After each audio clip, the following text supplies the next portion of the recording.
The sky was blood red, and the moon was stained with the color of death, casting its pall over a ruined building. Inside, the corridor was ravaged, strewn with blood and debris, signaling a horrific escape. The emergency exit door was splattered with blood, a strange red light emanating from its round window, giving off an unsettling feeling. A group of survivors desperately clung to the door. The black-haired man leading them yelled, "Close it quickly." The black-haired man gritted his teeth, his face taut as a bowstring. As the pressure from outside grew increasingly terrifying, the door burst open, and a horde of hideous, ravenous zombies poured in. Someone screamed in despair, "We're done for, they've caught up." The black-haired man watched the surging zombies, strangely calm amidst the chaos, wondering, "What do we do now? There are too many of them." A special zombie with green hair clinging to the ceiling lunged down. The spiky blonde-haired man yelled, "Damn it, we'll have to fight to the death." The green-haired zombie shot down like an arrow. The two blonde-haired men could only freeze, watching it attack. A massive metal pipe suddenly swung, smashing the green-haired zombie, and the entire group behind it into a pulpy mess.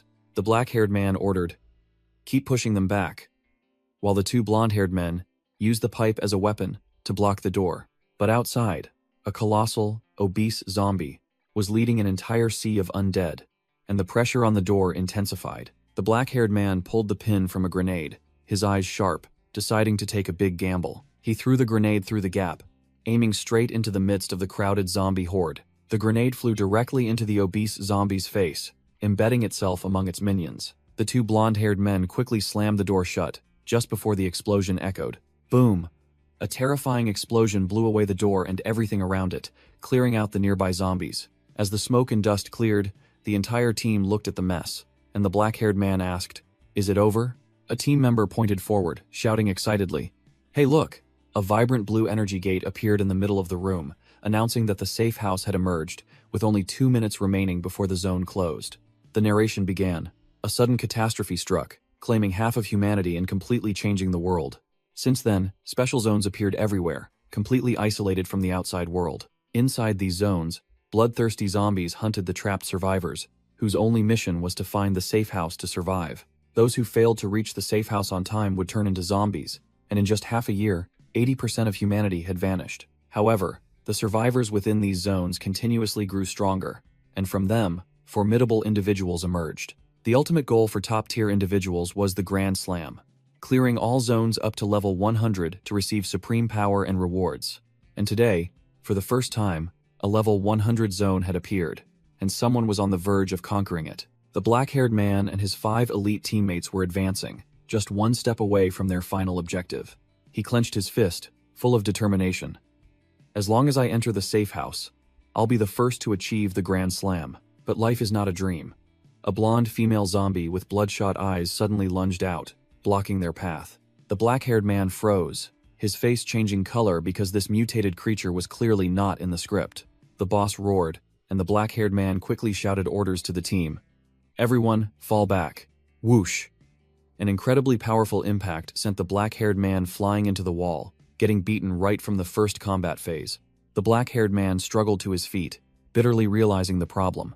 Damn it, there are even gatekeepers at the safe house. The blonde boss hovered in midair, her entire body enveloped by a deadly aura, looking like the real deal. The black-haired man assessed that this boss was on an entirely different level, but his eyes blazed with fighting spirit, determined not to retreat. His eyes glowed red, and he turned to ask the team about their remaining equipment. "Are there any useful items left?" The entire team checked their inventory, finding only 5 speed potions and 1 strength potion, a meager amount for a final boss battle. The black-haired man immediately strategized. "You all use speed potions to hold it back. I'll use the strength potion to deliver the finishing blow. There's only one chance." The black-haired man charged straight towards the boss as it swung its claws, simultaneously pouring the strength potion into his mouth. The black-haired man collapsed, his entire body limp, unable to get back up. The system delivered a shocking message. Weakness potion.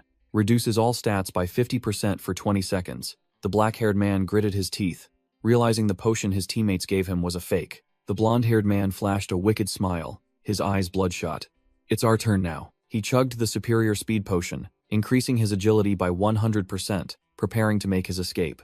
All the former teammates chorused "Go," then turned and fled, abandoning their captain. While still reeling from the betrayal, the black-haired man took a full punch from the blonde boss. The blonde-haired man sneered. "No mistake, We prepared this specifically for you. He casually explained their dirty plan. As long as you hold it back, we'll clear the stage safely. The entire traitorous team rushed forward, the blonde-haired man boasting loudly. Thanks for being our meat shield. Now I'm the strongest. The black-haired man remained helpless, his body devoid of strength, only able to watch powerlessly. With only 10 seconds left, the black-haired man bitterly realized. These bastards had planned to eliminate me from the very beginning. The blonde-haired man looked back, his voice full of sarcasm. Don't worry. I'll tell everyone you died heroically for your teammates. He continued to rub salt into the wound. I'm really looking forward to the day I get to kill you myself when you turn into a zombie. The countdown is at 6 seconds.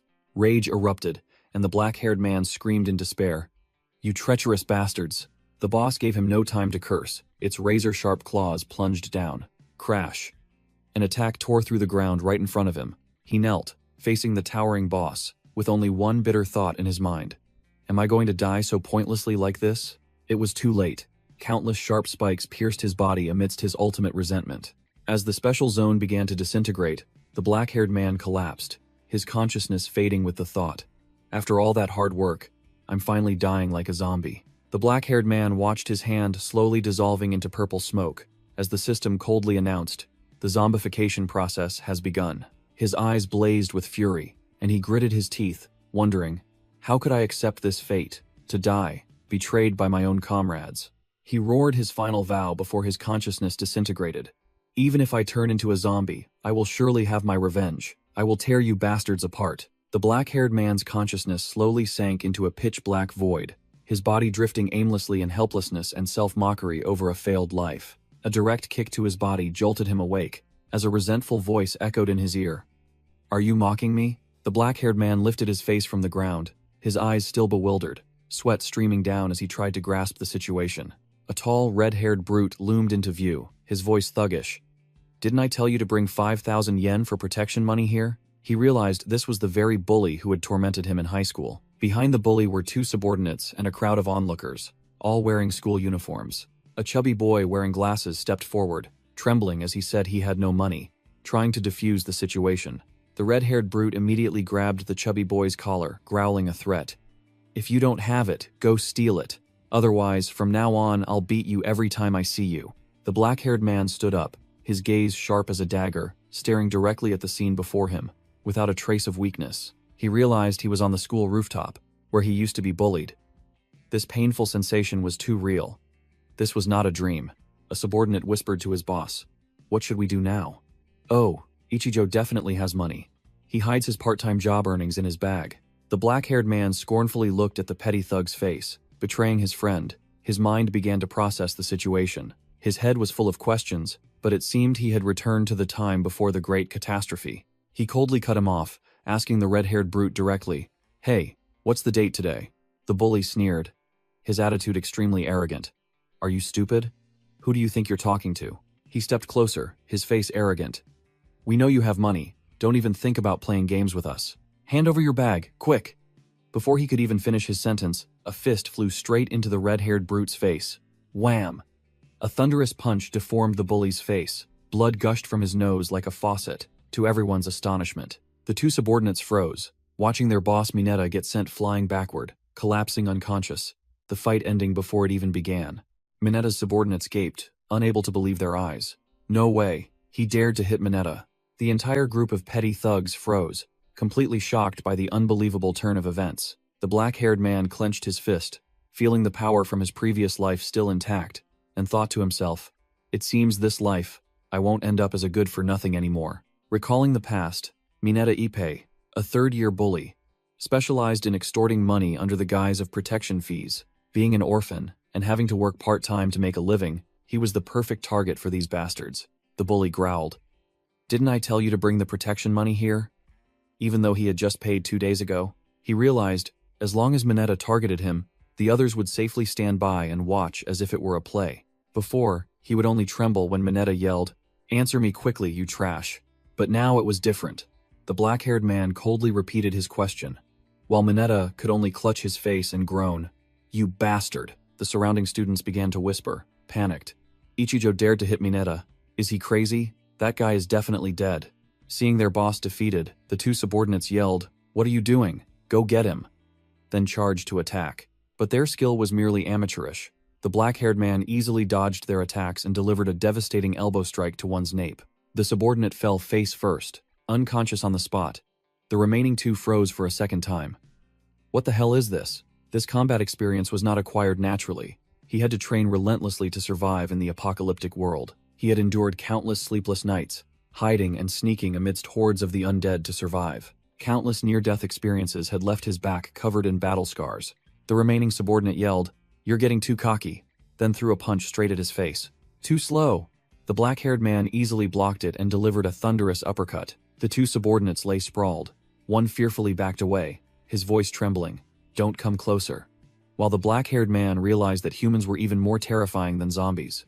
The black-haired man gave the last one no chance, charging with a decisive punch, telling himself, "I won't let this opportunity slip away. This life will be different." Ichijo coldly swung a finishing punch at the last petty thug. Wham! A crushing blow sent the subordinate flying, instantly knocked out. Mineta regained consciousness, his face pale, seeing his two subordinates wiped out in an instant. Ichijo's eyes blazed, and he swore he would make these scumbags pay for what they did in his previous life. The chubby student froze, unable to believe Ichijo was so strong. It must have been a fluke. Mineta deluded himself, thinking it was just some amateur moves picked up from the internet. He roared, "Die!" then charged and threw a full-force punch. No way. Mineta was stunned. Ichijo effortlessly blocked his punch with just one hand. The skill gap was too vast. Looking into eyes devoid of fear but filled with overwhelming killing intent, Mineta felt a chill run down his spine. Ichijo grabbed Mineta's head, preparing for a brutal counterattack. Thud. A direct knee strike to the stomach made Mineta double over like a shrimp. Blood gushed from his mouth and nose. The bully had tasted true pain. Mineta fell backward onto the ground, completely helpless against Ichijo's power. The students watching froze. Each one panicked as they realized they too had once bullied this monster. Ichijo realized his full power from the previous life hadn't been retained, and was annoyed that the bully had passed out before he could ask what day it was. He looked around, wondering where the remaining petty thugs had run off to. In a corner, a figure was stealthily backing away, intending to slip away quietly. The chubby student flinched when he was called back. Ichijo was already standing right behind him, his voice icy. "Where are you rushing off to?" making the boy freeze in fear. The chubby student was sweating profusely, stammering out the current date to Ichijo. Ichijo coldly replied, "Wait a moment. I still have a debt to settle," terrifying the chubby boy, who begged him not to come closer. Ichijo confirmed the timeline. April 20th, 2024, leaving only about a month until the apocalypse. Sitting in class, Ichijo began to calculate. His current strength was only 30% of his previous life's, but still more than enough to handle a few small fry. He continued to ponder about stockpiling survival items, then suddenly paused as a thought flashed through his mind. Inventory, open. Ichijo tried to summon the familiar thing, and a blue virtual screen appeared before him. He knew it. His inventory from his previous life had returned with him, even though it had been reset to level 1. He recalled the day the apocalypse struck, when special zones appeared all over the world. Society completely collapsed, and humanity was plunged into extreme fear with nothing left to protect them. Survival became the greatest challenge, as people slaughtered each other to fight for resources. In response, the system granted all of humanity a level 1 inventory, a personal storage space. The inventory could hold anything, but because time inside was frozen, it couldn't store living creatures. In his previous life, Ichijo had frantically grinded to expand his inventory to the size of a basketball court. Now, even though it was only level 1, it was still a huge advantage for a regressor like him. Ichijo laid out his plan. Expand his inventory and stockpile necessities, utilizing his experience and information from his previous life. And most importantly, he wouldn't let those who betrayed him off the hook. This time, he would have his revenge. The scene shifted to a dark alley, where a purge was underway. A muscular blonde man swung a baseball bat, smashing his opponent who lay slumped on the ground. The blonde man smirked. "Looks like he's passed out," while a larger figure approached from behind. The scarred boss coldly ordered, "Splash water on him to wake him up, then keep hitting him." While a subordinate reported, "Boss, it seems your subordinate Mineta got into trouble at school." The subordinate reported that Mineta failed to collect protection money, while the red-haired man, bruised and battered, tremblingly called out, "Boss!" Wham! The boss didn't say much, immediately delivering a devastating punch to Mineta that made his face twist to the side. The dark-haired subordinate quickly helped Mineta up, scolding him to stand straight. The scarred boss, Hatano Toshiki, darkened his face and growled. "You dare come back here empty-handed?" Hatano angrily cursed because his subordinates always messed things up at the last minute, while the blonde man with the bat stood behind him. Mineta's face went pale, and he quickly explained, "Wait," he stammered, recounting that all of his subordinates had been easily dealt with by some brat. While the boss's baseball bat hovered above his head, Hatano ordered the blonde man, "You take the goons and drag that punk back here for me. If he tries to hide after school, you'll pay." Hatano gritted his teeth, his eyes blazing, determined to utterly crush the one who had defeated his subordinate. In the classroom, the students were inviting each other to hang out after school, completely unaware of the storm about to hit the school gates. Ichijo recalled from his previous life that scarred boss was the one backing the small fry Mineta. Hatano's past was revealed. A former professional baseball player with terrifying bat-swinging speed, specializing in hitting home runs, but his violent nature turned Hatano into a tyrant, eventually getting him kicked off the team for using his bat to strike his own teammates. His baseball career ended, and Hatano officially stepped into the underworld, becoming a true gangster along with his brutish subordinates. After school, Ichijo calmly walked out onto the school grounds when the chubby friend called out to him, "Ichijo, wait!" Ichijo turned back with a cold gaze, looking puzzled. The chubby friend frantically warned, "Mineta's gang is definitely waiting at the school gate to kill you." But Ichijo simply replied, "So what?" At the school gate, other students began to whisper upon seeing a gang loitering outside. Hatano's gang had arrived, led by the blonde man carrying a bat, followed by the swollen-faced Mineta, the whole group looking extremely menacing. Mineta suddenly recognized his target. His eyes lit up as he saw Ichijo approaching. Mineta pointed. "That's him!" The chubby friend panicked. "What do we do? They found us. Should we run back into the school and hide?" The chubby friend still tried to persuade him, shouting that this gang wasn't small fry like Mineta. Ichijo, expressionless, said, "If you don't need anything, I'm leaving." Ichijo muttered to himself, "Time waits for no one. In 1 month, the zones will appear and the zombies will swarm out." While Ichijo was calculating his survival plan, a gang member blocked his path. "Hey, come here, let's talk for a bit. All outsiders, scram." The subordinate slung an arm over Ichijo's shoulder, his voice full of menace. "If you don't want to lose face, come with us quietly." Ichijo thought to himself, "These goons might be useful." The students stood watching from a distance as Ichijo was escorted away. One of them whispered, "Hess screwed. Of all people to mess with, he had to pick Mineta. Hess definitely going to disappear tomorrow." The chubby friend's face was drained of color, extremely worried for Ichijo. The subordinate led Ichijo before the boss, reporting, "Boss, I brought him here. He didn't dare to run." Ichijo meanwhile was calm, because his plan had begun the moment he punched Mineta. Ichijo faced a muscular man who was brandishing a baseball bat, his sharp eyes showing no fear. He recognized the leader as Hatano, thinking only, "If the hunter is careless, the prey will bite back." Hatano Toshiki frowned, a little surprised by his opponent's composure. "You've got some guts, don't you?" Mineta, his face still swollen, stepped forward to taunt. "You're just pretending to be calm, aren't you? You're scared out of your wits, aren't you?" The entire gang surrounded Ichijo, and Mineta continued his trash talk, "Kneel and apologize, and we'll let you off. Otherwise, don't even dream of going home."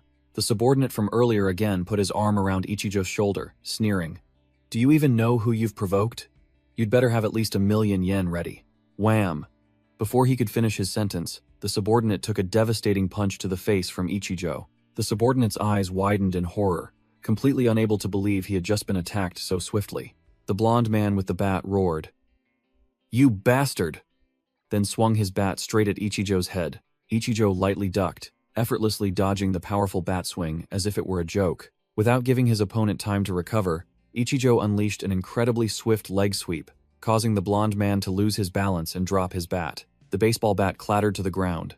Ichijo stood firm, and the situation had completely turned. The bald wrestler loomed up behind Ichijo, exuding murderous intent like a boss about to unleash an attack. The wrestler grabbed Ichijo tightly from behind in a terrifying chokehold, roaring, "Stay still." The entire gang surrounded them, the boss ordering them not to let Ichijo escape, while another thug swung a bat, threatening to break his legs. Ichijo glanced down. The baseball bat of the thug he had just defeated lay right by his feet. Without a wasted movement, Ichijo used the tip of his shoe to kick the bat into the air. He snatched the bat and thrust its butt directly into the face of the bald man holding him, blood splattering. Another spiky-haired subordinate shouted, "Die!" then swung his bat straight down onto Ichijo's head. Ichijo casually raised his bat to block the attack, stopping the blow as easily as pie. He spun around to gain momentum, shifting from defense to offense in a flash. A lightning-fast and clean uppercut sent the spiky-haired thug straight to the ground.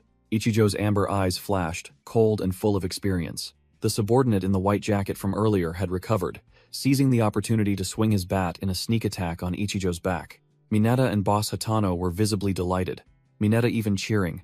Good, it hit.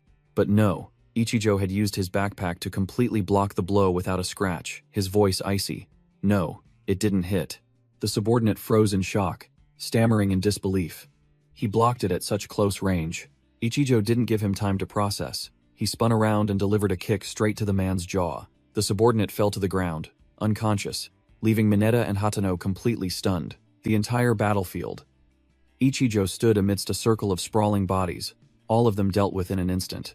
Mineta broke out in a cold sweat, trembling and wondering why this scrawny student had suddenly become so unreasonably strong. Boss Hatano finally entered the fray, his eyes blazing with bloodlust, signaling that the real boss battle was about to begin. Hatano Toshiki stepped over a fallen subordinate, advancing to face Ichijo. The scarred boss held a baseball bat, facing Ichijo, who had just cleared out his small fry. Whoosh! Hatano swung his bat with all his might, aiming straight for Ichijo's head, but it was too slow.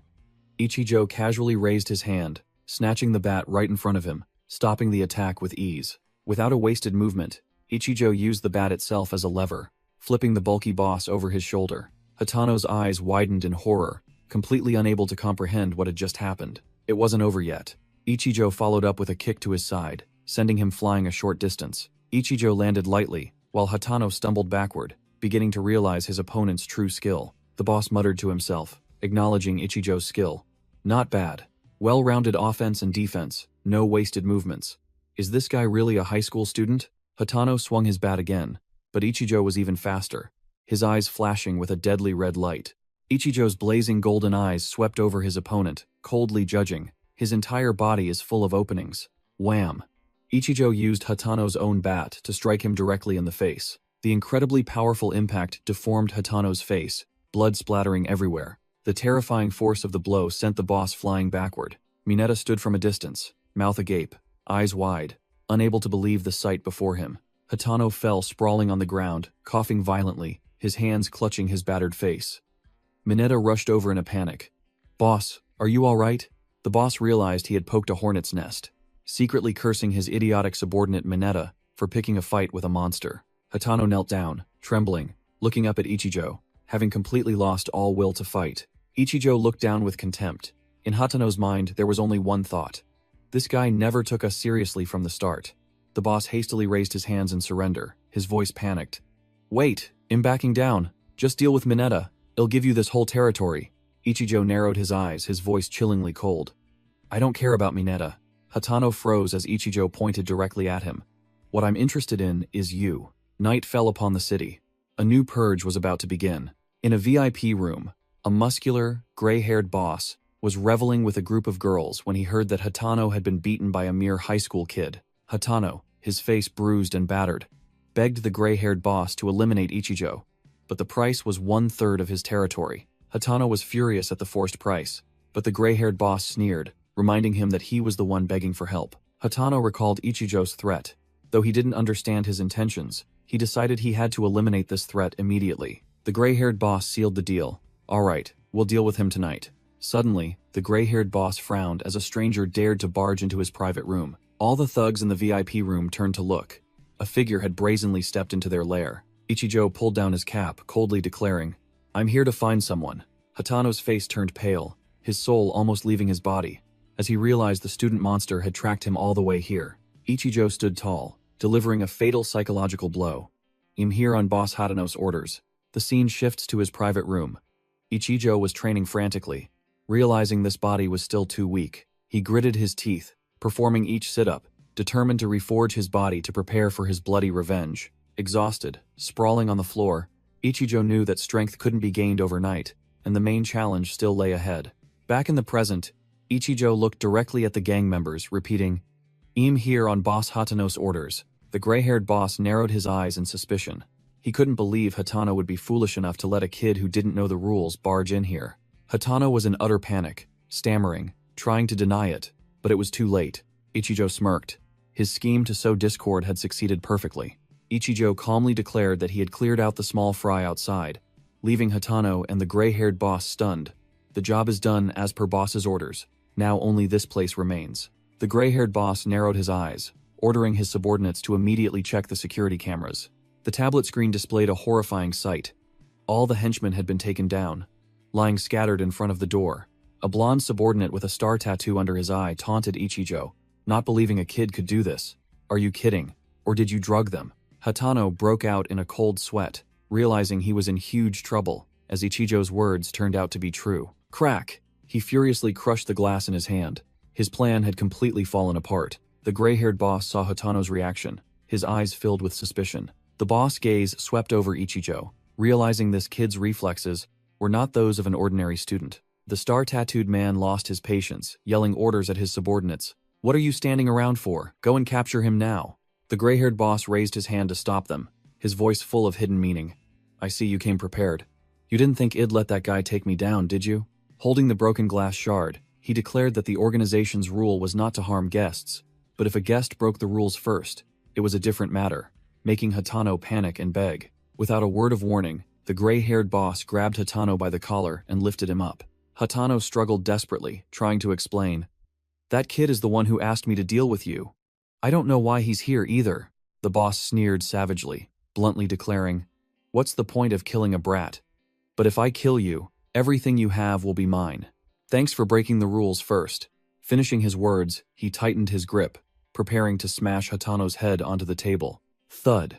The entire table shook as Hatano's head was slammed directly onto the glass surface. The lounge girls could only stand and watch. Hatano gritted his teeth, enduring the blow, with only one thought in his mind.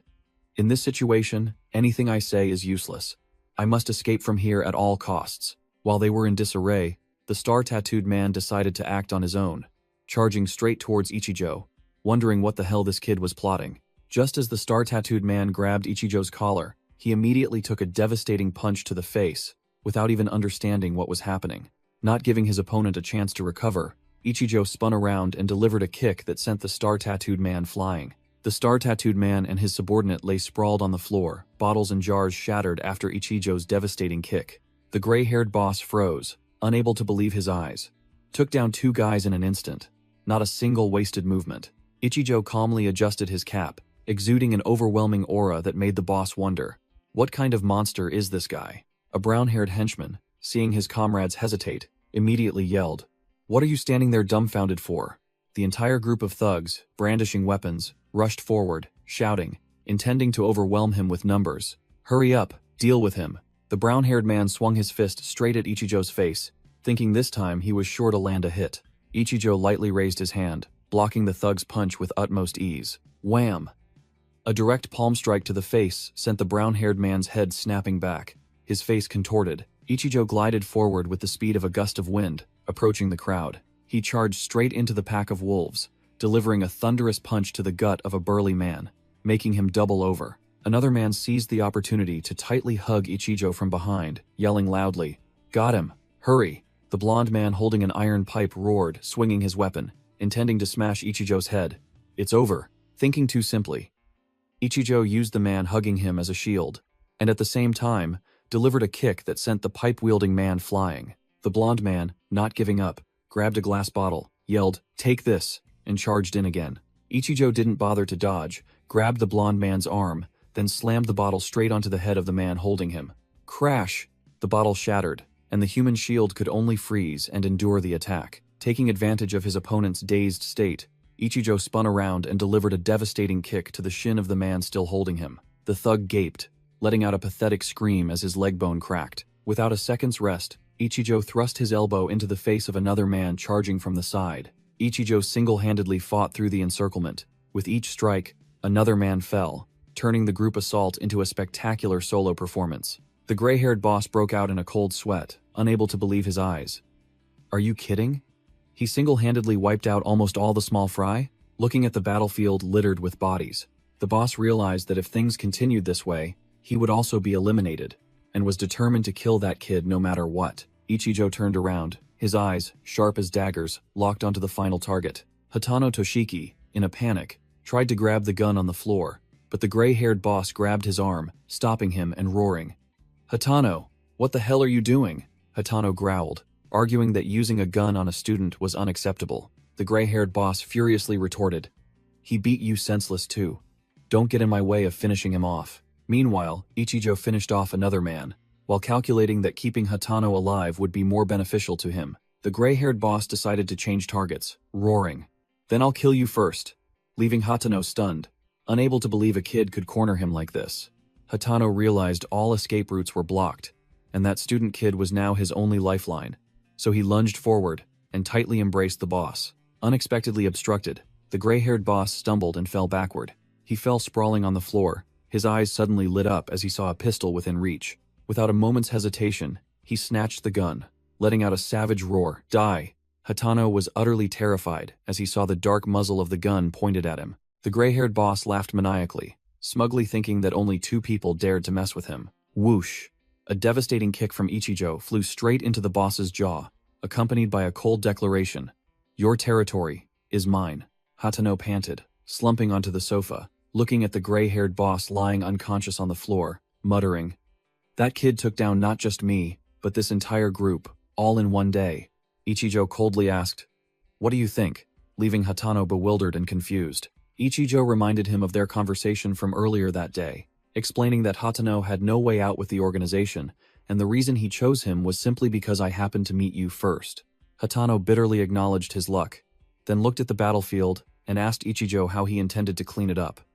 Immediately receiving the answer, "Turn it into your territory. I told you I'd elevate you." Ichijo laid out his plan. Hatano would step up as the boss, while Ichijo would operate in the shadows because appearing publicly at this time would be very inconvenient. Ichijo declared bluntly, "I will expand my influence, elevate you, and drain all the funds from your organization. I need a lot of money." Hatano looked dumbfounded, unable to believe his ears. "What?" Frustrated, Hatano poured a drink, muttering that nothing he said now would change the situation. He emptied his glass, deciding to bet on this crazy kid. "I'll drink to your plan." Ichijo coldly reminded him of a harsh truth. "Did you forget? I'm still a high school student. Do you have money?" Ichijo asked directly, leaving Hatano dumbfounded. Hatano thought bitterly to himself, never imagining a day would come when a boss like him would be extorted by a kid. He pulled out a small bill and handed it to Ichijo. "This is all I have on me. If it's not enough, I'll get more." Ichijo simply replied, "Just enough for a taxi." Hatano screamed silently, unable to believe he was partnering with a kid who couldn't even afford a ride. Ichijo began outlining his plan, asking about the gang's structure. "Including this place, how many allies and how much capital do you have?" Hatano revealed information about his rivals, pointing at the unconscious gray-haired boss. "There are about 50 guys at Hiraguri's place. They specialize in cleaning up trouble, better quality than my men," he continued. "Hiraguri's crew is also armed with firearms by the organization, while my own faction only has 30 men. But if we merge, our forces will double." Ichijo asked about money, and Hatano admitted that both he and Hiraguri were small fry, not receiving much funding from the organization. Hatano explained about the top brass. Crane Ren handles the nightclub sector, Kawase Teruhisa manages the bodyguards, and the final boss, Kurosawa Tatsuya, controls all the funds. Ichijo reassured him with sharp eyes. "Don't worry. I'll soon put you in that position." Hatano sighed, thinking himself foolish for once, thinking this kid would get scared and retreat. Ichijo suggested exchanging contact information, but Hatano replied nonchalantly, "I don't have a phone." Hatano was speechless, slumping his face onto the table. "You don't even have a phone? How poor are you? Seriously?" Before leaving, Ichijo asked, "These guys are just unconscious. Can I leave them to you?" Hatano affirmed confidently, declaring he had called his men and would manage these defeated thugs strictly. Hatano, his face swollen, sat on the sofa, staring at Ichijo. "What the hell? You're here." Hatano's subordinates had just arrived, freezing when they saw Hiraguri's entire gang sprawled on the floor like trash. Mineta, the red-haired bully, now a subordinate in the gang, gaped when he saw his old classmate. "Ichijo, what are you doing here?" Ichijo coldly turned his back and walked away. "Well, see you later." But Hatano quickly called him back. "Wait," Hatano called out loudly, ordering Mineta. "Mineta, come here for a moment." Ichijo turned back, naturally holding out his hand. "You just got a phone, right? Lend it to me." Mineta, his face still bewildered, obediently pulled out his phone and handed it to his new boss. Hatano snatched the phone and handed it to Ichijo. "Use this, all the contact information is in here." But Ichijo replied nonchalantly, "I don't really need it." Hatano shoved the phone directly into Ichijo's hand, his voice firm. "Just take it." The gang boss put his arm around Ichijo's shoulder, flattering him. "Don't be shy, we're teammates now. You're my lifeline, how many men do you need?" Ichijo's amber eyes narrowed, exuding a deadly calculation. Ichijo swatted Hatano's hand away, his voice commanding, "It's fine, don't overthink it, just follow my orders." Hatano and Mineta stood frozen, speechless at the high school kid's boss-like demeanor. As Ichijo left, a subordinate asked Mineta about his classmate, and received the answer that he used to be a weakling, leaving the entire group in disbelief. Hatano broke out in a cold sweat, recalling Ichijo's terrifying killing intent, and told himself, "He's still very cautious. We haven't earned his full trust yet." On the phone screen, a message inviting Mineta to the casino appeared, while Hatano secretly concluded, "No matter what, there's no doubt, that guy is truly insane." Night fell on the bustling city street, and car lights swept past. Ichijo walked down the street, hearing people admire someone, and curled his lip in disdain when he heard the word teammate. Two girls were pointing and admiring some celebrity, but Ichijo merely glanced at them with indifferent eyes. Ichijo affirmed his unwavering goal in his mind. "I don't need teammates. I only have one goal." In the middle of the city night, Ichijo looked up at an advertisement screen, and only one word echoed in his mind: revenge. On the screen, Ijuin Nozomi, the son of the chairman of a top 10 global corporation, was speaking confidently. Ichijo recalled that this was the one who first analyzed the laws of survival after the catastrophe. In the past, Nozomi's corporation used subordinates to collect items, upgrade their inventory, and became absolute rulers when social order collapsed. Ichijo bitterly admitted that with his current student body, he couldn't even get close, let alone seek revenge. Nozomi's smug face appeared in Ichijo's mind. He knew he needed an enormous amount of money to prepare for the catastrophe, and his plan to turn the tables. Ichijo's eyes sharpened, determined to find and exploit opposing forces to weaken his enemies before the apocalypse began. Standing at the bus stop, Ichijo clenched his fists, vowing to return the pain he suffered to Nozomi tenfold. A brown-haired girl stood in front of Ichijo, complaining that he wasn't getting on the bus. "Aren't you getting on? I'm in a hurry." Suddenly, in Ichijo's eyes, the girl transformed into a hideous zombie with jagged teeth and glowing red eyes, screaming. His warrior instincts kicked in, and Ichijo immediately retreated into a defensive stance, startling the girl, who didn't understand what was happening. Ichijo gritted his teeth, his inner self screaming, "The great catastrophe hasn't even happened yet. Why are there zombies here?" Everything around him was still normal. The other people at the bus stop looked at Ichijo as if he were insane. The girl and another male student looked at Ichijo with concern, assuming he was stressed, and quickly walked away. Ichijo clutched his head, wondering if he was hallucinating, when a mysterious voice echoed, "Prepare to begin." He was startled, frantically searching for the source of the voice he remembered hearing when he was reborn. Finding absolutely nothing, Ichijo stood in the middle of the bus stop, with an expression of extreme bewilderment. Suddenly, his vision changed again. The advertisement screen from earlier was now enveloped by a crimson energy flow, and he immediately recognized it. A special zone? Ichijo broke out in a cold sweat, unable to believe a zone had appeared even before the catastrophe struck. He looked at the crowd around him. Everyone was still moving normally. Not a single person reacted to the terrifying sight before them. Ichijo was stunned, and a chilling question arose in his mind. Could it be that only I can see it? Ichijo realized the mysterious voice was guiding him towards the special zone, which was glowing brightly in the middle of the city. The illusion of Ijuin Nozomi, his sworn enemy, appeared with a challenging smile, like an invitation for Ichijo to step into his doom. Ichijo gritted his teeth, his eyes blazing, determined not to let that bastard get ahead of him again. Ignoring the brown-haired girl screaming warnings of danger, Ichijo shot across the street like an arrow, heading straight for the building. His feet stepped into the blazing red energy field, officially accepting the game's invitation. He gasped as he realized a stunning truth. Only he could enter this zone a full month earlier, a heaven-sent advantage to farm resources before the entire server. Ichijo clenched his fist, deciding to seize this opportunity to increase his strength, preparing for the apocalypse and his revenge. A blazing red energy gate formed, signaling that Special Zone, Level 1, had officially opened for the sole player. Ichijo stepped through the gate without hesitation, ready to face whatever lay within. As soon as he set foot in the new space, he waved his hand as if bidding farewell to the old world, fully immersing himself in the game. Before him was a ruined landscape, and sluggish zombies appeared, confirming this was a real zone. A red quest screen suddenly appeared right before Ichijo. The special quest required him to defeat 15 regular zombies and 1 mutant zombie within 1 hour to find the safe house, with the final reward multiplied 5-fold. Ichijo frowned, realizing this quest was completely different from anything he had experienced in his previous life, perhaps related to that mysterious voice. But he quickly shook off his doubts, his sharp eyes focused on a single goal: how to complete this quest. He recalled his previous life. The first time he entered a zone, just finding a safe house was already a tough challenge. Now, he was brought directly to a relatively safe location, with a clear mission to clear out 15 regular zombies and 1 mutant. Ichijo began to scavenge basic survival items like first aid kits and an axe, essentials for any hunt. He clenched his fist, filled with confidence, for he knew the 2 most important treasures in this world were magic stones and special elements for crafting potions. Ichijo stood in the dilapidated warehouse, determined that once he stepped out, the real hard game would begin.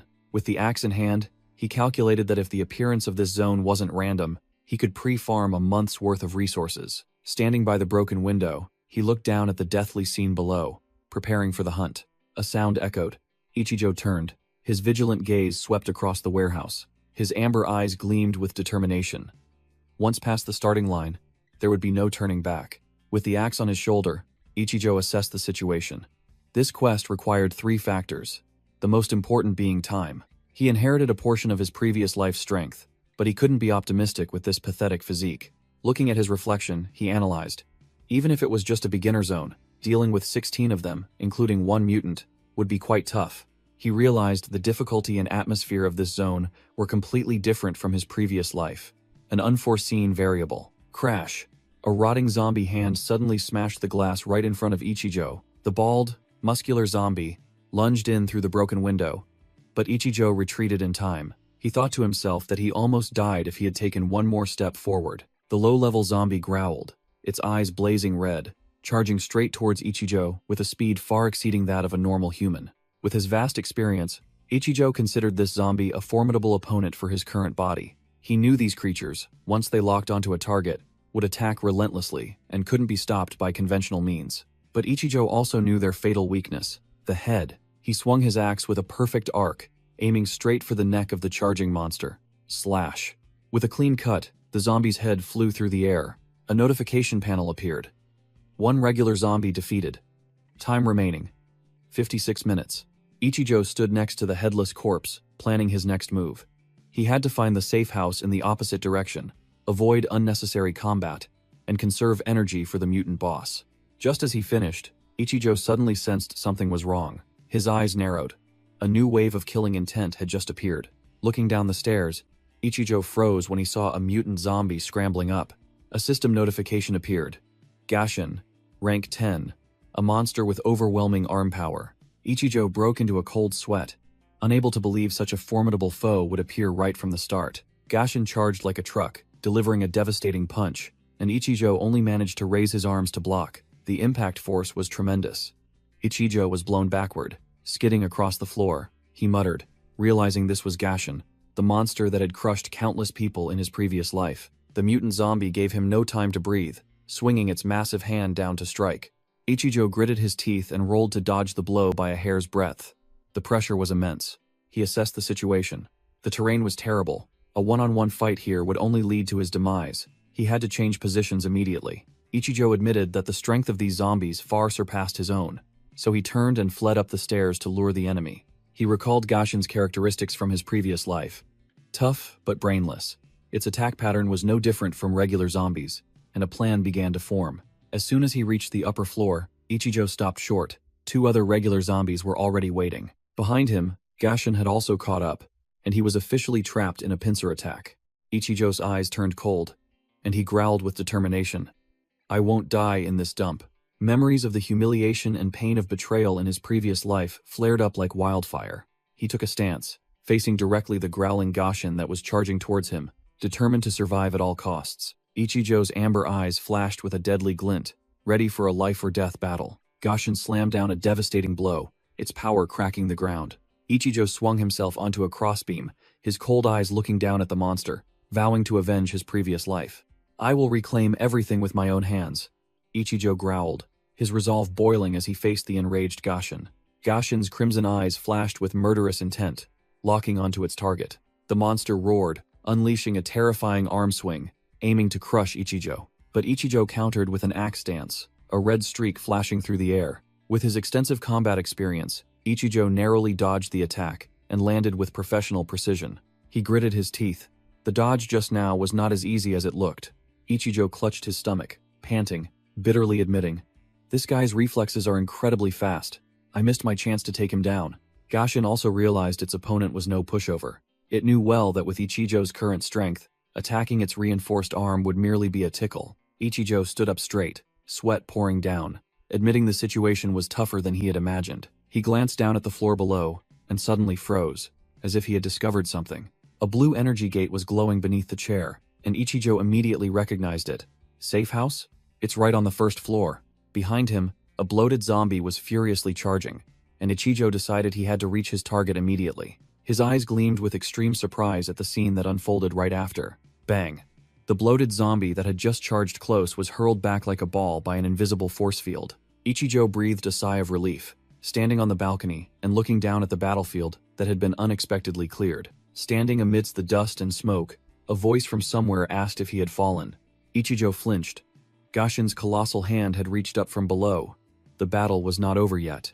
Ichijo ran up the stairs, muttering curses at the leech-like boss Gashin, who was sprawled below, but still refused to die completely. No sooner had he escaped the boss than he ran straight into another horde of zombies lurking ahead, howling deafeningly. The entire horde of zombies, with their bloodshot eyes, roared wildly, charging simultaneously towards Ichijo as if sensing delicious prey. Without a hint of hesitation, Ichijo brushed aside the arm of the first charging zombie, deeming this small fry horde not worth his time.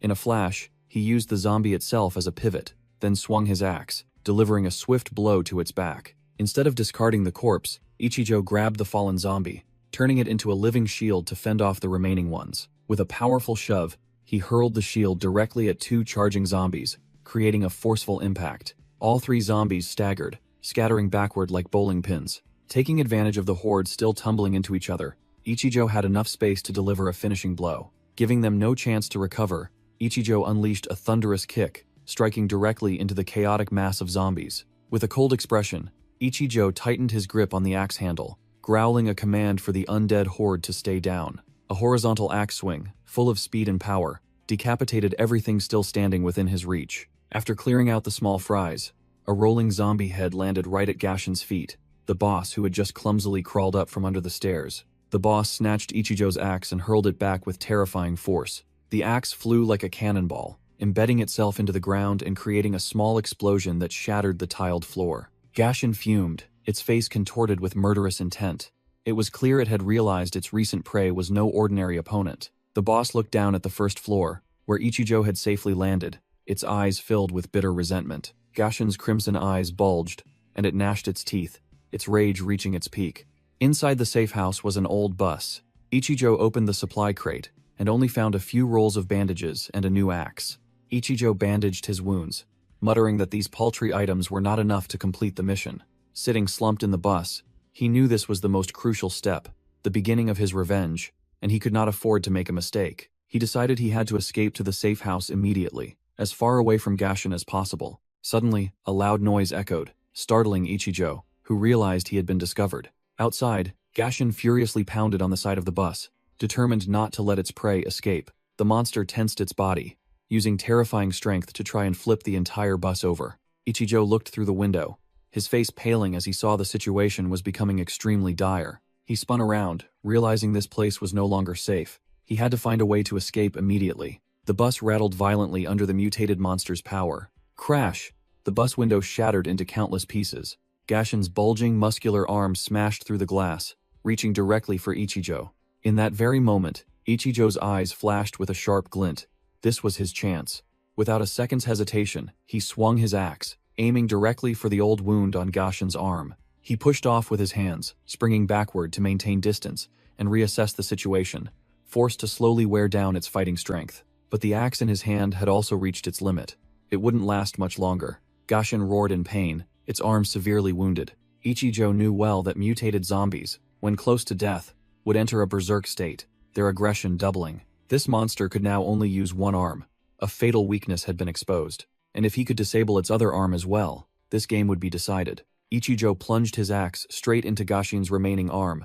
The monster was stunned by the sudden attack. He used all his strength to drive the axe blade deeper, determined to disable the boss's other arm. But Gashin was no small fry. It unleashed a devastating kick directly into Ichijo's chest. Kicked away, Ichijo fell, sprawling, and the monster immediately stomped on his hand and axe. Ichijo lay flattened on the floor, bitterly realizing that his previous slash was nothing compared to the boss's brute strength. He tried to reach out, but his entire body was paralyzed, leaving him only to watch helplessly as the monster approached. Cornered, Ichijo thought bitterly, "Damn it. If I get bitten, it'll be no different from my previous life, a life as a zombie." In despair, he wondered why he had to go through this hell once more. A mysterious voice echoed in his head, urging him to rise, to seek revenge. Ichijo was stunned to realize that the wounds on his body were automatically healing. A surge of crimson energy enveloped his arm, healing at an unbelievable speed. Gashin roared madly, perhaps sensing the unusual change. The monster lunged, unleashing an earth-shattering punch, but Ichijo managed to roll and dodge in time. Ichijo sprang up, looking at his completely healed body with astonishment. He stood up, his entire body unbelievably healed, and wondered, attacked by the zombie virus without transforming, yet fully recovered? He looked at his bandaged hand, feeling a strange power flowing from within, connected to that mysterious voice. Ichijo realized the voice was very familiar. It seemed to have always existed within him. He suddenly froze as a crazy hypothesis flashed through his mind. The monster Gashin roared, its bloodshot eyes flashing with a spark of recognition. "I remember now." Ichijo dodged Gashin's devastating punch and counterattacked with a kick straight to its bloody arm. He was stunned, realizing the mysterious voice in his head belonged to Tile, the level 100 zombie he had faced in his previous life. Faint memories resurfaced. The image of the female zombie Tile appeared. At that time, Ichijo's mind was filled only with rage and the goal of the safe house. In a flashback, Ichijo in his previous life faced Tile just before being defeated, amidst a collapsing domain. Normally, both should have turned into zombies in the real world, but for some reason, Ichijo was regressed. A crazy thought flashed through Ichijo's mind, his eyes wide with horror. "No way. Is she with me?" He looked at the monster Gashin before him, still unable to believe that hypothesis. In this world? Absurd. But the truth was undeniable. Ichijo gripped the axe handle and accepted the only truth. She is inside me. She merged with me before the domain disappeared. Ichijo swung his axe, realizing everything. Virus immunity, zombie regeneration ability, all thanks to Tile. He gritted his teeth, questioning himself with a bitter thought. So, am I still considered human now? Disregarding philosophy, Ichijo used his bare hands to block Gashin's hammer-like punch. Practical combat was paramount. The monster Gashin was stopped, clearly showing its astonishment at Ichijo's new power. Ichijo stared coldly at the monster, bitterly admitting he was surviving thanks to the power of his sworn enemy. He disregarded his new identity, his sharp eyes asserting, "But if it's for revenge, I don't give a damn." Ichijo roared, fully unleashing and accepting the dark power. "I will give you this body." A crimson energy core burst from his fist. Boom! Zombie power exploded. Crimson muscle fibers shot out from Ichijo's body, blowing Gashin away. Standing amidst the crimson killing intent, Ichijo realized that with zombie power, his revenge plan would accelerate even further. His eyes blazed, swearing vengeance on those who betrayed him. "Hope, and the other 4 of you, just wait." Gashin, the level 10 monster, was now just a mangled corpse lying at Ichijo's feet. Ichijo exhaled sharply, his face smeared with blood, but his eyes remained cold, his hand gripping the axe. Amidst a battlefield littered with zombie corpses, he finally reached the safe house, the reward after clearing the area. A verdant aura from the teleportation gate enveloped Ichijo, preparing to transport him into the safe zone. Whoosh! He was teleported inside, his body enveloped by pure energy. Ichijo immediately recognized it. This was the familiar level 1 safe house from his previous life, and before him was the loot chest. He confirmed, "It seems this area is real, and this is reality." Snap!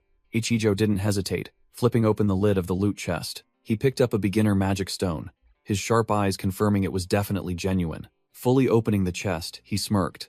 This time, the reward was much better, 5 times greater than in his previous life. Ichijo calculated. The area appeared earlier than expected, but can the items be used like in my previous life? A level 1 inventory. 5 beginner magic stones should be enough to reach level 3. He shouted, "Open inventory." A virtual screen appeared. and he began the upgrade process. The system announced, consume 2 magic stones to reach level 2. Consume 3 magic stones to reach level 3. The inventory screen appeared, upgraded and expanded with 5 additional slots. Upon completion, the system announced, leaving area, teleporting Ichijo back to the real world. Ichijo stood on the rooftop, muttering, just as expected, magic stones can be used. The next few months will be crucial. He realized that not only the loot but also the bonus stats gained from clearing the area were 5 times greater. And he had one more thing to confirm. In his hand was a special crystal containing the zombie virus, which could be used to craft various medicines. While deep in thought, he suddenly heard a girl's scream. "Let me go, you pervert." His gaze immediately shifted. Ichijo held the virus-containing crystal in his hand, his sharp eyes calculating his next move. He smirked, a confident smile of one who held the future in his palm. In the middle of the street, a pervert was harassing a young girl, muttering sick words, while Ichijo quietly approached from behind. Wham! Without a word, Ichijo delivered a punch straight to the pervert's face, leaving him dazed. The man furiously yelled, "Hey you, watch where you're going." But Ichijo merely walked past coldly, treating him as if he were invisible. The pervert scurried away, while the rescued girl only managed to call out once before also leaving. The pervert slunk away alone, grumbling resentfully. How boring, maybe I should go for another drink. He stepped into a dark alley, still complaining about the bland taste of the alcohol. A moment later, the alley was cordoned off by the police, and a curious crowd gathered, discussing a corpse in an unusual state. Police car lights flashed. Another patrol car just arrived at the scene. 2 experts, a man and a woman in white lab coats, approached with serious expressions, the man grumbling about being called to work so early in the morning. A police officer greeted the man named Kurozono, reporting that this was the first time they had encountered such a scene, and was ordered to lead the way to view the corpse. The young female expert followed behind, her face clearly showing shock upon seeing the corpse. The victim was the pervert from earlier, now dead in a slumped sitting position, his skin purplish, his body bloated with strange wounds. Another female scientist, with blonde hair, concluded to the police that this was merely a case of alcohol poisoning, and they could close the file as an accident. However, when no one was paying attention, her eyes became extremely tense, clearly hiding a terrible truth. A close-up of the corpse's hand showed it twitching slightly, while a faint red energy began to gather. The female investigator Natsume Etsuoka secretly hid a small piece of evidence in her hand, but Kurozono called her away when the work seemed to be finished. Natsume tried to argue that this wasn't normal blood, but Kurozono brushed her off. "I said it's done, determined to bury the truth. Kurozono growled at Natsume, warning her that she was just a rookie, not to be arrogant just because she studied abroad, and that she had to follow his orders. He asserted his authority, pushed the curious crowd aside, and yelled loudly, "Get out of the way!" Natsume still couldn't believe the hasty conclusion, but Kurozono coldly replied, "That's a different matter." Natsume mumbled about the witness's testimony, that there was a minor altercation between the victim and a student, her gaze inadvertently meeting Ichijo, who was lurking in the crowd. Ichijo merely smirked, indicating that everything was part of his plan. He thought to himself, his purpose in coming here was to confirm whether the zombie virus would turn people into the undead before the apocalypse, and it seemed he had his answer. The pervert's corpse remained just a corpse, proving that there would be no transformation into a zombie until the official start of the end of days. And his second important goal was to recruit that genius female scientist to his side. A line of text appeared, introducing her identity, the genius Natsume Etsuoka. In Ichijo's flashback, in her previous life, Natsume was an exceptional pharmacist, creating powerful enhancement drugs from energy stones, but her insatiable curiosity ultimately led to her death. Ichijo's resolve was firm. In this life, I will definitely make her my comrade to obtain those drugs. Back in the present, annoyed by Kurozono's arrogant attitude, Natsume decided to investigate the case herself. No sooner had she finished speaking than a voice echoed right behind her. "Hello." Natsume startled and turned around, facing Ichijo and asking directly, "Who are you?" Ichijo confidently replied with a half-smile, "I am the student you're looking for." Ichijo suggested, "Can we talk somewhere else?" And the scene shifted to a modern high-rise building. In another room, Hatano was nervously puffing on a cigarette, his face contorted. Hatano irritably asked Mineta why he rented a place like this, and then rushed to clean it up. Mineta could only reply that a school friend had called him here. Ichijo and Natsume stepped out of the elevator on the 15th floor. Hatano asked about the work's progress and wondered how Ichijo knew this place. He simply replied, "Just rumors." The red-haired Mineta, his face still swollen, froze for 5 seconds upon seeing Natsume Etsuoka, muttering, Damn, she's hot. Natsume was overwhelmed by the luxurious laboratory, never expecting such a place to exist. Ichijo casually told her that the cleanup was done, and she could test the equipment herself. Ichijo thought to himself, this was the very laboratory she had used in his previous life after the apocalypse, a place long abandoned. Ichijo turned to tell Hatano to wait outside, because he needed to speak privately with the girl, leaving the gang boss bewildered. Hatano Toshiki watched them, his mind reeling, unable to guess what Ichijo was planning, even suspecting it was a sophisticated honey trap. Natsume was still engrossed with the machinery when Ichijo cut her off, saying they should get straight to the main topic. Ichijo casually put his hands in his pockets, preparing to play his trump card. He pulled out a sparkling azure energy stone and declared bluntly, he died because of this. Natsume Etsuoka's eyes widened and her mouth dropped open, stammering, what in the world is this? Driven by her scientific instinct, she reached for the stone to examine it, but Ichijo raised his hand high, coldly stating, not yet. Natsume angrily shouted, warning him not to touch important evidence with bare hands, declaring that she would definitely analyze its structure. Regaining her composure, Natsume questioned Ichijo why he told her and brought her here, certain that he had some ulterior motive. Ichijo's amber eyes gleamed with absolute confidence. Ichijo extended his hand as an offer. As expected, you are very intelligent. I need your help to analyze this stone. Natsume hesitated, suggesting that Kurozono was the suitable person, not a mere intern like herself, even as her hand already held the stone placed in a petri dish. Ichijo began to show off, rattling off Natsume's profile. A medical genius, studied abroad since middle school, won numerous awards, and just returned to the country as an intern. Natsume realized this guy had thoroughly investigated her, not just sought her out randomly. She got straight to the point. So, what do I have to do? Ichijo confirmed. Of course.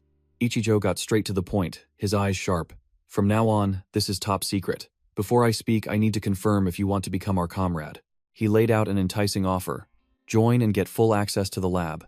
Unlimited energy stones, all research costs covered, and you will see a completely different world. Refuse, and it's game over. The conversation ends. With that, he pulled out a chair, a powerful gesture of invitation. Without wasting a second, Natsume immediately placed the energy stone under the microscope to begin her work. She made a blunt offer. If you give me this stone, I'll accept any conditions.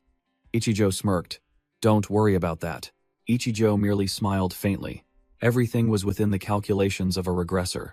Natsume was completely captivated by the strange crystal structure. She mumbled, just as I thought. Ichijo began to explain the rules of the game. The stone contains a virus that creates the undead, also known as zombies, and the corpse from the other day was a defective product. He revealed the ultimate goal. The stone has two components, one for mutation, one for enhancement. Her task is to separate them to create buffing drugs with almost absolute purity. Natsume was heavily shocked to hear that the corpse would move. Ichijo coldly confirmed. Yes, sooner or later. Ichijo cut off all questions, assigned the task, and promised to tell her everything later. He had already prepared an apartment on the floor below for her to dedicate herself entirely to her work. Before leaving, Natsume called out, asking for his name. He turned back and dropped a concise reply. I am Shinya Ichijo. Ichijo ordered Mineta to stay and assist Natsume, then left the laboratory with Hatano. In the elevator, Hatano was still bewildered by his new boss's plan. While Ichijo had already finished his calculations, Hatano wondered where they were going next, completely clueless about the upcoming steps. Shinya Ichijo inquired about Hiraguri's situation, confirmed his subordinates had submitted, then dismissed Hatano's cheesy way of calling him boss. As the elevator doors opened, Shinya Ichijo declared firmly with sharp, cold eyes, all that's left is money. He turned to Hatano and ordered, Hatano, get ready. We're about to meet a shark. An old boss, puffing cigar smoke, appeared, introducing the formidable Ren Ogane, a man whose hands were stained with blood since he was 20, stopping at nothing to climb to the peak of power. Using the most brutal methods, he seized his current position, the kingpin of the entertainment industry. His main business territories were casinos and nightclubs, illegal money-printing machines. Ren Ogane's casino was always packed, raking in enormous sums of money daily from desperate gamblers trying to change their lives. A gambler was fervently praying before a slot machine, hoping for a ticket to change their life. But in this place, winners were few, while those who lost everything and left with resentment were many. And in the back, the price of defeat was paid with a golf ball flying straight into a debtor's face. The ball bounced wildly on the wooden floor after the devastating impact. The shirtless debtor, bruised all over, knelt and begged Ren Ogane's henchman, His face contorted with fear, he stammered, asking for a few more days to repay the debt. Ren Ogan, casually swinging his golf club, declared, "Do you know the total debt? It's 10 million yen. Pay it all, then you can leave." The debtor was so scared he wet his pants as Ogane eyed where to strike next. He screamed that he only borrowed 2 million, but was bluntly reminded of the exorbitant interest rate clearly stated in the loan agreement. Ogana's eyes narrowed maliciously as he launched a psychological attack. "If you can't pay, your family will have to.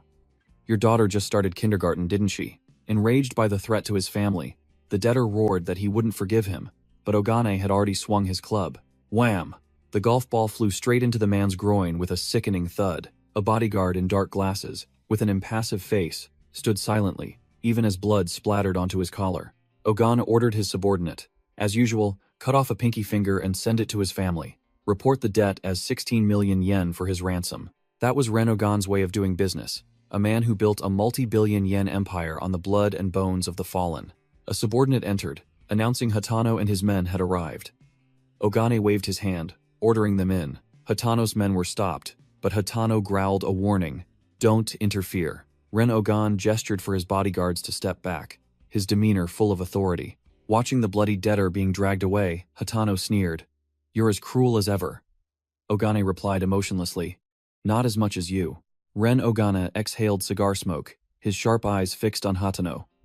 "I hear you've taken over Hiraguri's territory. Now tell me, what do you want?" Hatano, with 2 trusted subordinates, stood opposite him and began, "It's the boss' birthday soon. I thought I should do something for him." The old fox Ogane offered a dirty deal. "I can help you score points with the boss, but in return, hand over your territory and Hiraguri's." Hatano gritted his teeth, sneering contemptuously. "Give away the territory I risked my life to seize? You damn old man." Ogane smirked, uttering a sarcastic remark. "What a fool." The boss' eyes gleamed with deadly greed.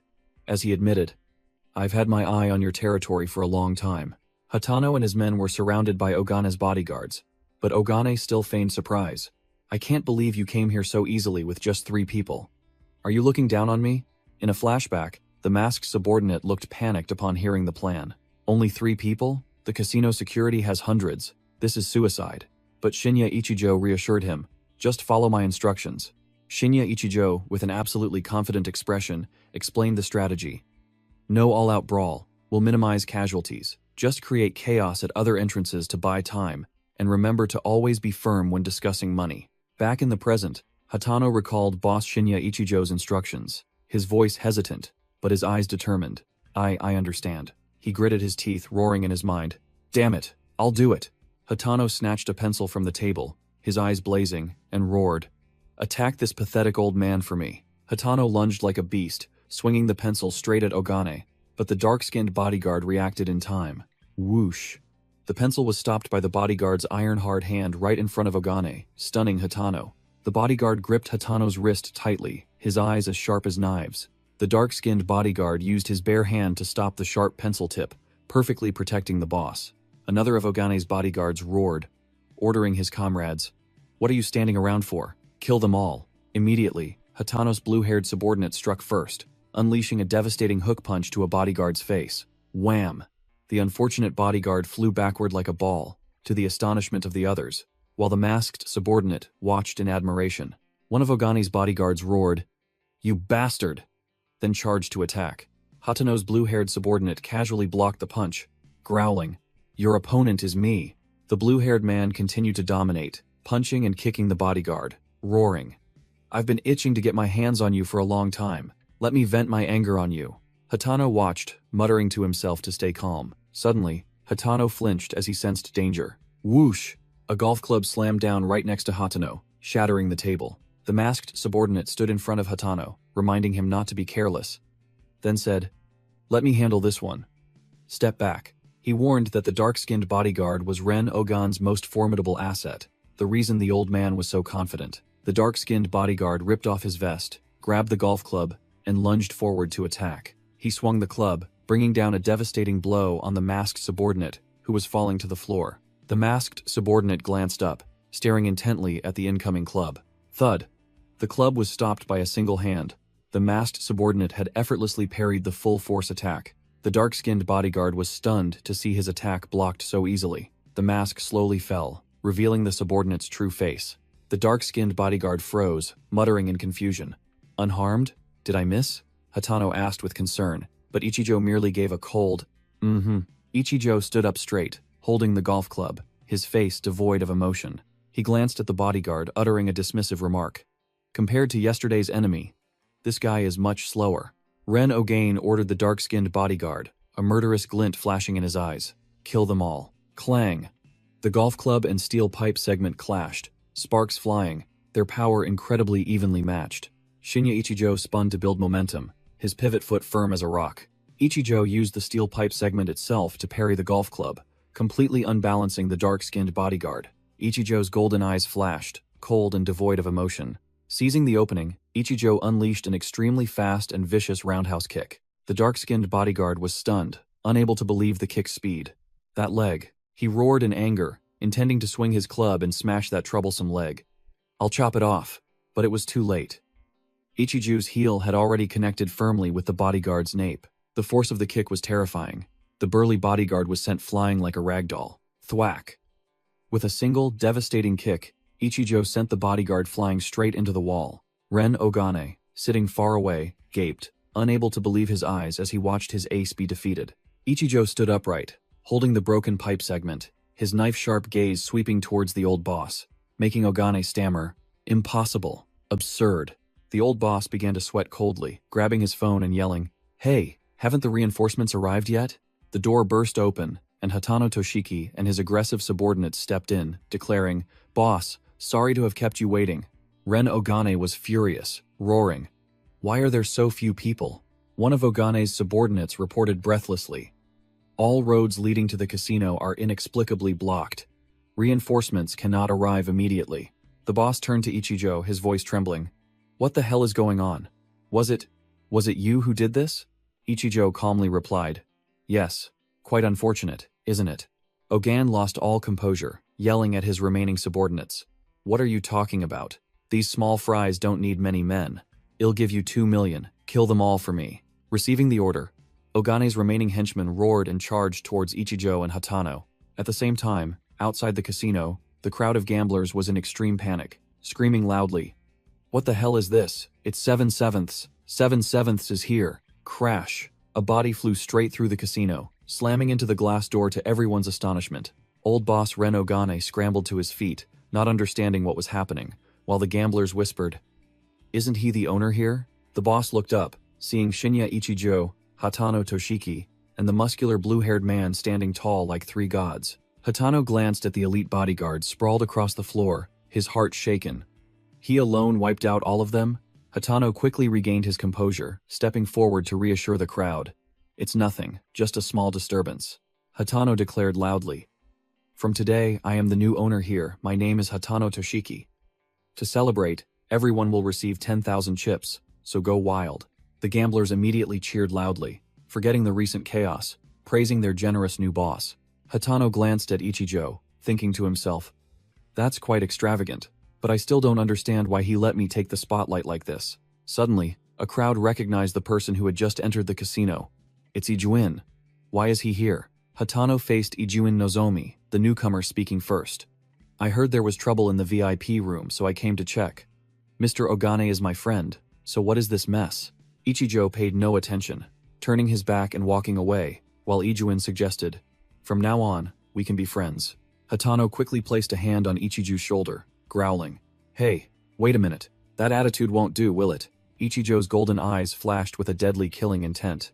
Hatano instantly stiffened, cold sweat pouring out, realizing he had just done something incredibly foolish. The terrifying killing intent emanating from Ichijo silenced Hatano, with only one thought in his head. This killing intent is terrifying as hell. Ijuin looked down at Ichijo, his voice condescending. "You still look like a student, don't you? Can I help you with something?" Ichijo recognized all of Ijuin's henchmen. Minagawa, Ishizaki, Rick, and Iraman were precisely the ones who had betrayed and killed him in his previous life. Boss Ogan crawled over, his voice trembling as he pleaded, "Hope. No, Ijun-kun, save me." He clutched Ijuin's leg, desperately yelling, "I'll pay whatever you want." Ijuin smiled meaningfully, bending down to look at the pathetic old man. "Of course." Ijuin Nozomi coldly declared that he had settled the long-standing debt with old boss Ogane, a golf club covered in blood, proof that the debt collection had just been extremely violent. The bodyguard Minagawa stood behind him. Ijuin uttered a concise remark. It doesn't matter. Shinya Ichijo and Ijuin Nozomi faced each other, the atmosphere as tense as a drawn bowstring. Ichijo grabbed Ijuin's collar, growling a warning. If there weren't so many others I needed to kill, you'd be gone already. Your life is temporarily spared. Ijuin looked bored, turning his back and walking away. How boring. Let's go. Called back abruptly, Ijuin's face darkened with annoyance. Ichijo shouldered the golf club, uttering a challenge to the traitors from his previous life. We will meet again. Ijuin gritted his teeth and ordered Minagawa. Investigate that brat for me. Hatano Toshiki stepped forward to reassure the gamblers, announcing that he would soon distribute the promised bonuses. Ichijo thought to himself about Ijuin's group, his eyes burning with hatred. I won't let you die so easily. I'll drag you down to the depths of despair. Hatano anxiously rushed over to warn him. Boss, making an enemy of Ijuin now is very dangerous, his influence. Ichijo waved him off, getting straight to the point. I know. More importantly, what's the casino's revenue today? He ordered decisively while adjusting his clothes. Use all that money to buy gold. Transact on the spot. Hatano was bewildered, unable to comprehend his new boss's plan. Money? What for? Ichijo coldly replied, It's none of your business. Just buy it, regardless of the price, then deliver it to the laboratory. Ichijo's system panel appeared, explaining that upgrading the inventory after level 10 required an enormous amount of gold, a resource that would become extremely scarce after the apocalypse. Suddenly, Ichijo was startled, his senses detecting something unusual. He sharpened all his senses, realizing immediately. This reaction is from a special zone. Where is it? Ichijo's gaze locked onto a crimson energy surge emanating from a distant building. Over there. Shinya Ichijo stepped into the school. The sky stained a strange red, signaling an ominous sign, and he muttered, Is this a school? The schoolyard still looked normal, students bustling about as if nothing had happened. In the classroom, a group of students was gathered. Among them, a blonde-haired guy acting like a boss. A chubby, moss-green-haired boy wearing glasses stood alone by an empty desk. The chubby boy looked worried, secretly wondering if Ichijo was all right. He was about to place a stack of books on Ichijo's desk when he was stopped. The blonde bully spoke up. That's Ichijo's spot. While the chubby boy thought Ichijo wouldn't come, the blonde guy sneered. Certain. He was dragged away by Mineta. He's probably in the hospital now. He casually took Ichijo's spot, complaining about losing a convenient errand boy. With that, he unceremoniously threw Ichijo's stack of books flying out the window, to the astonishment of the entire class. Just then, Ichijo appeared at the door, his eyes sharp as daggers, and he uttered coldly, Get out before I lay a hand on you. The blonde guy was about to lose his temper, but was held back by his friend, who whispered in his ear, Stop it. He even beat Mineta. The whole class began to murmur, unable to believe that Ichijo, after being dragged away, could still return unharmed. Ichijo approached the chubby boy and asked mockingly, Is my return good news or bad news? Which made the boy flustered as he replied that he was very happy Ichijo had taught Mineta a lesson. The scene shifted to the previous night. Ichijo stood in the silent schoolyard, contemplating the unformed special zone and predicting it would appear tomorrow. Back in the present, a female voice called Ichijo's name, making him turn to look. Amane Miki, the class goddess, approached with a feigned, worried expression, asking if Ichijo was all right. Miki's true thoughts were revealed. She was merely annoyed that she didn't have an errand boy to buy her breakfast and intended to order Ichijo to get it immediately. Miki thought to herself, I thought you wouldn't come back. I was just about to find a new errand boy, Ichijo retorted without a hint of deference. Go buy it yourself, you eyesore, leaving Miki stunned, unable to believe her ears. The cronies began to speak up in defense of the goddess Amane Miki, the blonde guy straining his neck. You bastard Ichijo, how dare you talk to Miki like that? Miki hypocritically tried to intervene, but the blonde guy was still fired up, yelling that Ichijo was looking down on them. Ichijo merely closed his eyes to rest, annoyed at not being left in peace, while Miki flashed a sinister smile, gloating that a good show was about to begin. The blonde guy lost his patience, raising his hand to slap Ichijo. Get out of here. Don't think beating Mineta makes you tough. Bang! Before he could even touch him, the blonde head of the small fry was grabbed by Ichijo and slammed mercilessly onto the desk. Just then, Mineta walked into the classroom, astonished to see Ichijo perfectly fine while the loudmouth was already knocked out. Miki immediately ran over to Tattle, trying to incite Mineta to avenge her. You're here for revenge, aren't you? Perfect, teach him a lesson. Mineta shoved Miki's hand away, a clear look of annoyance on his face. Mineta growled, making Miki flinch. Didn't the boss tell you to get lost already? The whole class fell silent, students gaping in disbelief. Boss? Since when? Mineta yelled directly at Miki and the blonde guy who was scrambling to get up. Hurry up and get out. After cleaning up, Mineta turned to ask Ichijo about breakfast, then ordered his bookworm friend to buy food for him. Mineta reported to Ichijo that Etsuoka had tried to call him last night, but couldn't get through, so he had to come to school to check. He leaned close to Ichijo's ear, intending to report Etsuoka's amazing discovery, but Ichijo merely ordered coldly, I know, go back to your seat. The class bell rang, the teacher walked in and began the lecture, and Ichijo thought to himself, this peaceful life is about to end.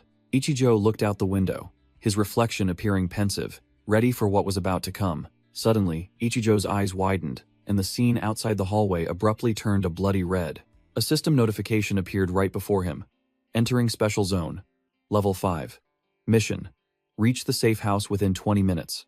Ichijo felt the familiar sensation of being teleported, something he had taken a while to get used to in his previous life. Standing in the now desolate and blood-stained classroom, Ichijo calmly searched for weapons, picking up a ruler and a set square, remarking, no recovery items. This zone is harder than last time. Shinya Ichijo stood before the blood-stained door, his mind ready for the race against time. Alright, let's go. The first thing was to locate the safe house, and with his past life's experience, this was his home turf. The biggest advantage in this special zone was that he knew the map by heart, which helped minimize the time spent fumbling around. Ichijo followed the long corridor, heading straight for what he guessed was the objective. He glanced through the window, stopping short at an unexpected sight. What the hell? The safe house was right in the gym, a position exposed to the enemy. And as expected, a horde of zombies of all types, from muscular ones to those in sportswear, were lurking, guarding the objective. Ichijo frowned, knowing that rushing straight in would only lead to certain death. He smirked, well aware there was no way to wipe out this horde in 20 minutes. Suddenly, a guardian zombie lunged down from the ceiling, intending to ambush him from behind. But Ichijo's skill was not to be trifled with. He narrowly dodged as the monster smashed through the glass door and charged in. Without a moment's hesitation, Ichijo used his strength to push the bloated zombie head over heels down the stairs below. Down in the yard, the entire sluggish zombie horde suddenly startled, all turning their heads in one direction. The monsters growled, their glowing red eyes simultaneously focusing on the source of the sound.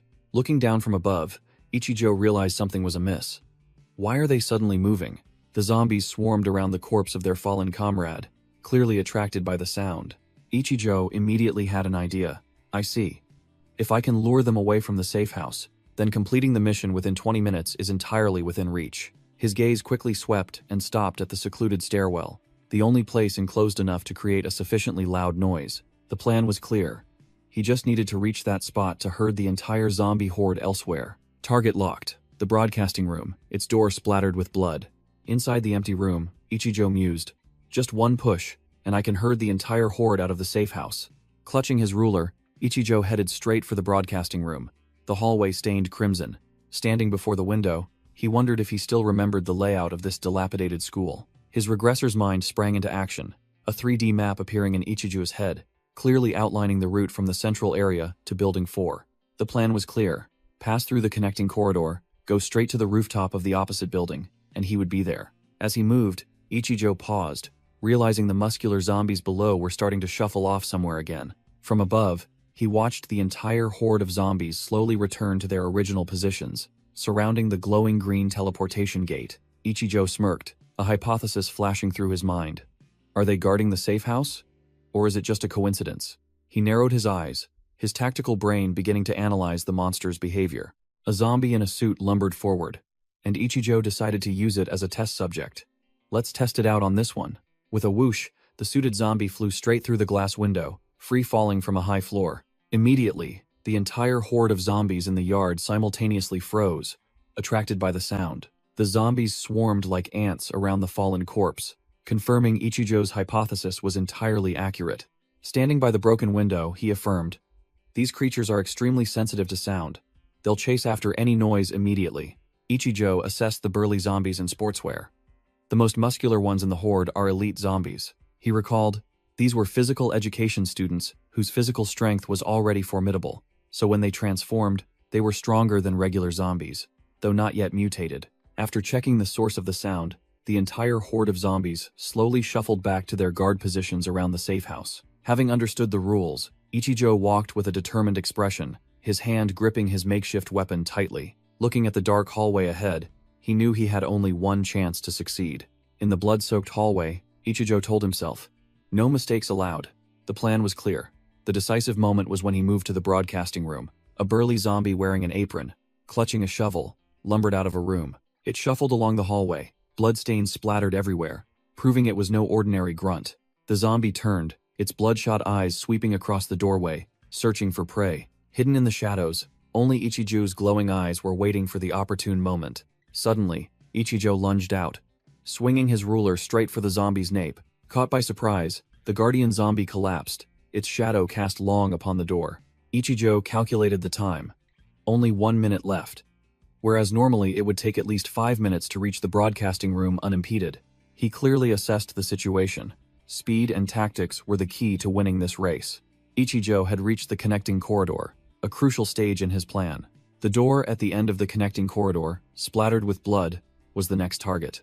Ichijo cautiously pushed the door open slightly and peered inside, scouting the situation within. He spotted 3 regular zombies loitering in the hallway, an open area with no cover. Taking a detour would waste time. Ichijo had no other choice but to break through directly. He decided to act swiftly and cleanly to avoid making loud noises and alerting the zombies in the main building. Dealt with in an instant. Ichijo lunged like a phantom, swinging his newly acquired weapon straight at the nearest zombie's face. With a single blow, the shovel smashed half of the zombie's face, blood splattering everywhere. After clearing out the small fry, Ichijo stood in the middle of the hallway, gripping the shovel firmly, and muttered, "It seems building 4 will be even tougher." He looked ahead. The stairs leading to the broadcasting room were right at the end of the hallway. Ichijo cautiously opened the door, checking the map before engaging in combat. The long, dark hallway stretched out, not a single zombie in sight, but a pro player's intuition told him something was amiss. He frowned, realizing there was no time to formulate a perfect plan. He'd have to improvise then. No sooner had Ichijo finished speaking than a colossal shadow with glowing red eyes loomed behind the door. Ambushed unexpectedly, Ichijo flinched as the muscular shadow raised its arm. He gritted his teeth, his reflexes immediately raising the shovel to block the blow. Crash! A devastating punch slammed straight into the shovel, with such force that Ichijo was sent flying. Blood spurted from Ichijo's mouth, the shovel plunging into the floor, stopping his fall. He looked up, shocked to see a heavily muscled zombie in boxer shorts. An elite zombie hiding behind a weakling? The loud noise had alerted the entire area. The reflection on the shovel's blade showed zombies closing in. Ichijo cursed. Now he was surrounded by the mutated zombie, and a horde of small fry shuffling towards him. The regular zombies growled, their bloodshot eyes rushing towards their sole prey. It was do or die now. Ichijo gripped the shovel handle tightly, assuming a stance ready for battle. He muttered, "Shh, did something just touch me?" A zombie lunged forward, and Ichijo, quick as a flash, thrust the shovel handle straight into its mouth. He used that very zombie as a weapon, spinning around to smash its head into another charging zombie. While Ichijo was clearing out the small fry, the boxer zombie suddenly appeared right beside him. The mutated zombie flexed its muscles, swinging a destructive hook punch aimed straight at Ichijo's head. Ichijo gritted his teeth, his eyes flashing with ruthlessness, as he delivered a kick to the zombie in front of him. Smack! The boxer zombie's punch missed its target, instead smashing the head of the unfortunate zombie Ichijo had just kicked into place as a shield. The boxer zombie looked around the deserted hallway in confusion, unable to find any trace of its recent prey. It sniffed, catching the strong scent of fresh blood emanating from ahead. A faint red trail of mist led it to the door of a room. Inside was a ruined laboratory, red light spilling from the window, signaling a deadly trap.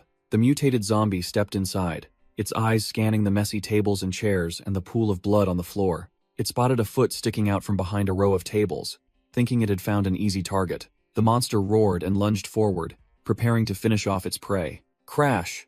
A devastating punch was unleashed, but what it shattered was merely an empty laboratory table. Scene change. Natsume Etsuoka was holding a test tube containing a strange solution, looking extremely pensive. She murmured that separating these two elements was harder than imagined. The virus ratio in the magic core was too high, and the purity only reached about 60%. Flipping through all the documents, she still couldn't find any information about this virus. She grew even more bewildered when Ichijo, the only one who knew the origin of the magic ore, disappeared at such a crucial moment. Recalling the scene of the broken test tube and the pool of blood, she realized Ichijo not only knew about this but also knew exactly how to use it. Back in the battle, the boxer zombie stood amidst the rubble. Still not understanding that it had just been tricked, it growled, wondering what a mere student could do. But right after that, Ichijo slowly appeared from behind. The monster spun around and unleashed a thunderous punch, but Ichijo deftly dodged, his shovel already in position. He spun, channeling all his combat experience into a powerful horizontal swing of the shovel. With a clean slash, Ichijo sent the mutated zombie's head flying, leaving it in stunned disbelief. Done with the task, Ichijo stood there, coldly looking down at the headless corpse of the mini-boss he had just outplayed. He mused that his plan to use his own blood to lure the monster had been a complete success, and his wound had also fully healed. Shinya Ichijo held several test tubes containing his own blood, confidently declaring that with this, he could avoid trivial combat encounters. Looking at the headless corpse of the fighter zombie, he calculated that only about 10 minutes remained. He had to speed up. The laboratory was now deserted, with only bloodstains and a deadly silence remaining.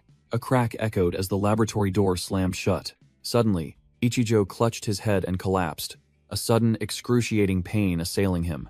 In his mind, the consciousness of the zombie queen, Teal, was awakening. He realized this was a ticking time bomb, and if he wasn't fast, he would be annihilated. The sounds of the battle had drawn an entire horde of zombies on this floor. As soon as one fell, several others crawled forward. The blood of the recently defeated zombie splattered across the hallway, signaling a feast about to begin.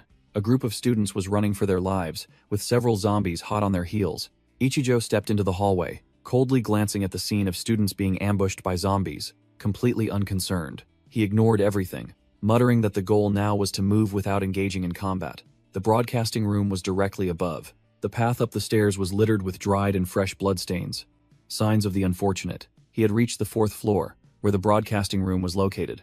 Ichijo cautiously peeked around the corner, surveying the hallway ahead. Seeing no zombies lurking about, he stepped out with his shovel, cautiously advancing. He had reached the door of the broadcasting room, his hand on the doorknob, ready to proceed. The door burst open, splattering blood on the wall. The mission was nearing completion. Inside the broadcasting room was empty, with no zombies in sight, exactly as calculated. Ichijo stood in the middle of the room, muttering, hoping the equipment was still functional. Leaning the shovel against the wall, he approached the control panel and flipped the switch. The screen lit up success.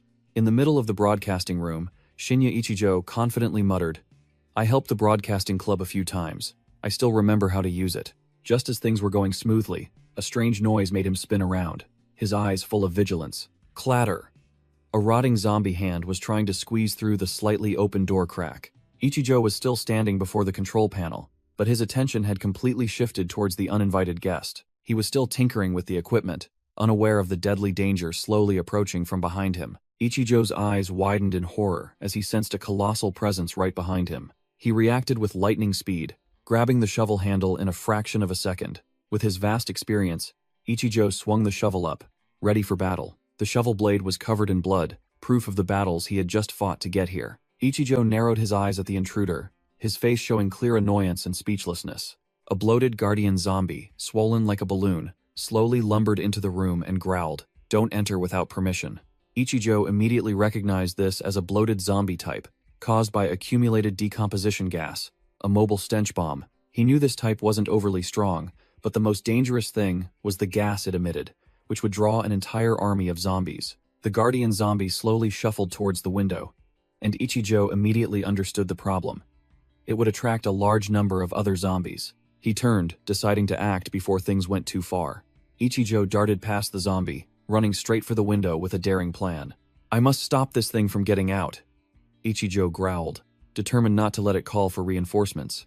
The guardian zombie raised its fat, bloated hands, intending to smash the window. Just as it touched the window, Ichijo closed in from behind. Crash! Ichijo put all his strength into ramming the monster's back, sending it flying straight through the window and out. With no time to drag it far, Shinya Ichijo improvised a tripwire with an electric cable, causing the hulking zombie to tumble. Damn it, the sound of breaking glass has alerted all the zombies on this floor, and just as expected, a horde of zombies shambled out from a hidden corner, drawn by the sound. Unable to fight them all alone, he immediately rushed into the broadcasting room to buy time. Only 4 minutes left. Ichijo broke into a sweat. He had to activate this damn system immediately. The zombies lethargically approached, lured by the fresh blood of the guardian zombie. A blonde female zombie appearing to be a formidable one. Ichijo knew full well that the pool of blood wouldn't hold them back for long, especially if another elite zombie appeared. He would be doomed for sure. The undead had shambled right to the door of the room, their growls growing closer. Ichijo gritted his teeth, unable to waste another second here. The blonde female zombie had peered in, only a few steps away from him. Clang! Just then, the school's public address system blared out. Commencing National Exercise Routine Number 7. Down in the schoolyard, an entire sea of shambling zombies suddenly froze, turning their heads towards the sound of the speakers. Just in time. Ichijo sighed in relief. Now the zombies would be drawn towards the speakers, but the path down to the schoolyard was also completely blocked. The zombies in the hallway immediately turned around, shambling towards the staircase to follow the call of the sound. But a new problem arose. A zombie hand clung to the railing, climbing up from the floor below.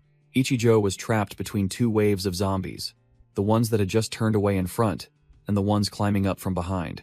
Looking down the staircase, he saw zombies from the third floor also shambling up, his retreat route sealed off. While their attention was still focused on the speakers, Ichijo decided to take a gamble. He shot past the zombies on the third floor, using maximum speed to break through the encirclement and run straight towards the safe house. Ichijo rushed to the safe house door and slammed it shut, temporarily shaking off the zombies.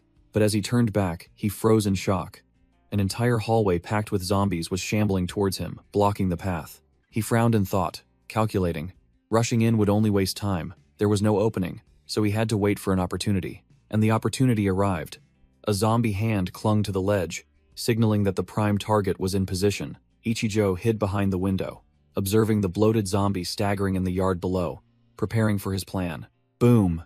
The fat zombie exploded like a meat bomb, splattering blood and organs everywhere. Seizing the moment, Ichijo growled, "Now!" Using the explosion to mask his movements, he shot out from the hallway, executing a masterful parkour move to leap straight to the gymnasium building. The plan was perfect.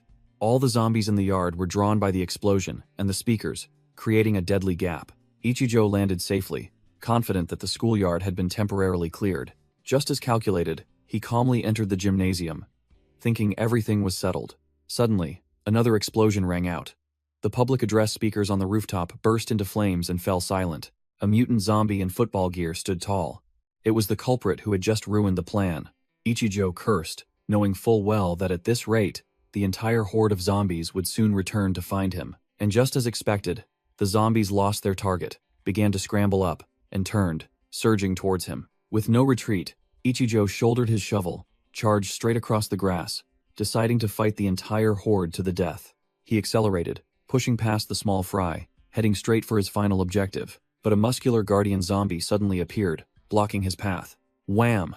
He took a devastating punch to the ribs, the force so strong it bent his entire body. Despite taking the hit, Ichijo spun around to gain momentum, swinging his shovel in an extremely dangerous spinning attack to counter. Backed against a wall, Ichijo leaped into the midst of the zombie horde like a god, his shovel ready to carve a bloody path. But things weren't so simple.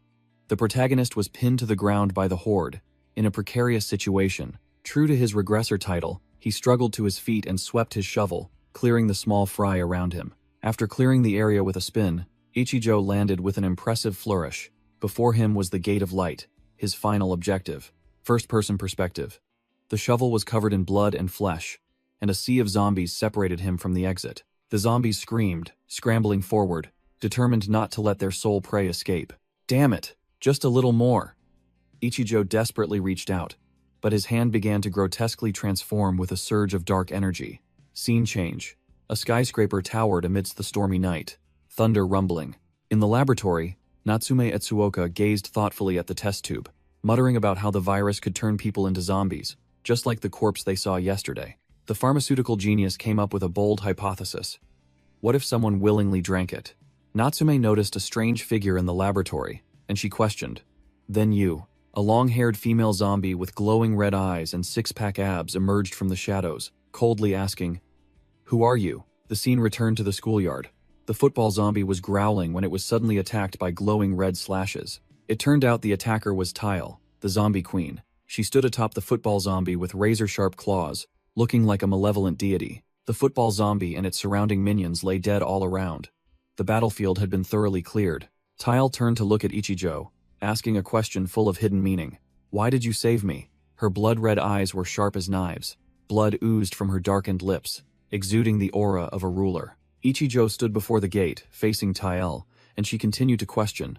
"What exactly do you want?" Tile raised her head high, her gaze a mix of disdain and curiosity. The fresh blood on her chest further enhanced her eerie allure. She stepped closer, growling a warning to the protagonist. "Don't come any closer." Ichijo advanced, a challenging smirk on his face before the zombie queen Tile, who remained vigilant. Quick as lightning, Tile used her sharp claws to grip Ichijo's chin, and blood began to seep out. With power-filled crimson eyes, Tile growled, asking him directly, "What trick are you trying to pull?" A horrifying image flashed. Tile bared her fangs, growling like a crazed monster about to tear something apart. The scene suddenly shifted. Ichijo found himself being stopped by Natsume Etsuoka, but he had already gripped her hand tightly. In the laboratory, an empty syringe lay on the table, recalling a past event. Ichijo, now shirtless, pinned Natsume to the floor, causing her to cry out in panic. "What are you going to do to me?" As he choked her, Ichijo awoke with a start, his voice hesitant. "Etsuoka?" the girl replied cryptically. "Finally realized it, have we?" Ichijo dazedly realized he was back in the laboratory, still on top of Natsume. Natsume placed both hands on Ichijo's bare chest, his bulging muscles clearly visible. Suddenly, she pushed with great force, sending Ichijo flying away, much to his astonishment. Natsume sighed in relief, her eyes sparkling as she looked at him, while Ichijo merely uttered, "You research nerd." Ichijo stood up, extending a hand and asking, "Are you all right?" "Sorry. Could you tell me what happened last night?" Natsume began to recount, saying she saw a figure resembling a woman suddenly appear in the laboratory. Then that figure suddenly collapsed, and she rushed over to examine it. It turned out to be Ichijo, covered in injuries and extremely weakened. So she quickly administered first aid to him. Ichijo asked again, "Did I look like a woman?" Natsume awkwardly suggested it was probably due to extreme fatigue, causing her to missee. But Ichijo knew it wasn't a dream. He wondered, "Why did that thing possess my body and bring me here?" Natsume interrupted his thoughts, holding out a stack of documents. "Look. These are your test results." Ichijo was stunned as he read the results. Natsume explained, "The zombie virus was detected in your body, but instead of rejecting it, your body seems to depend on it."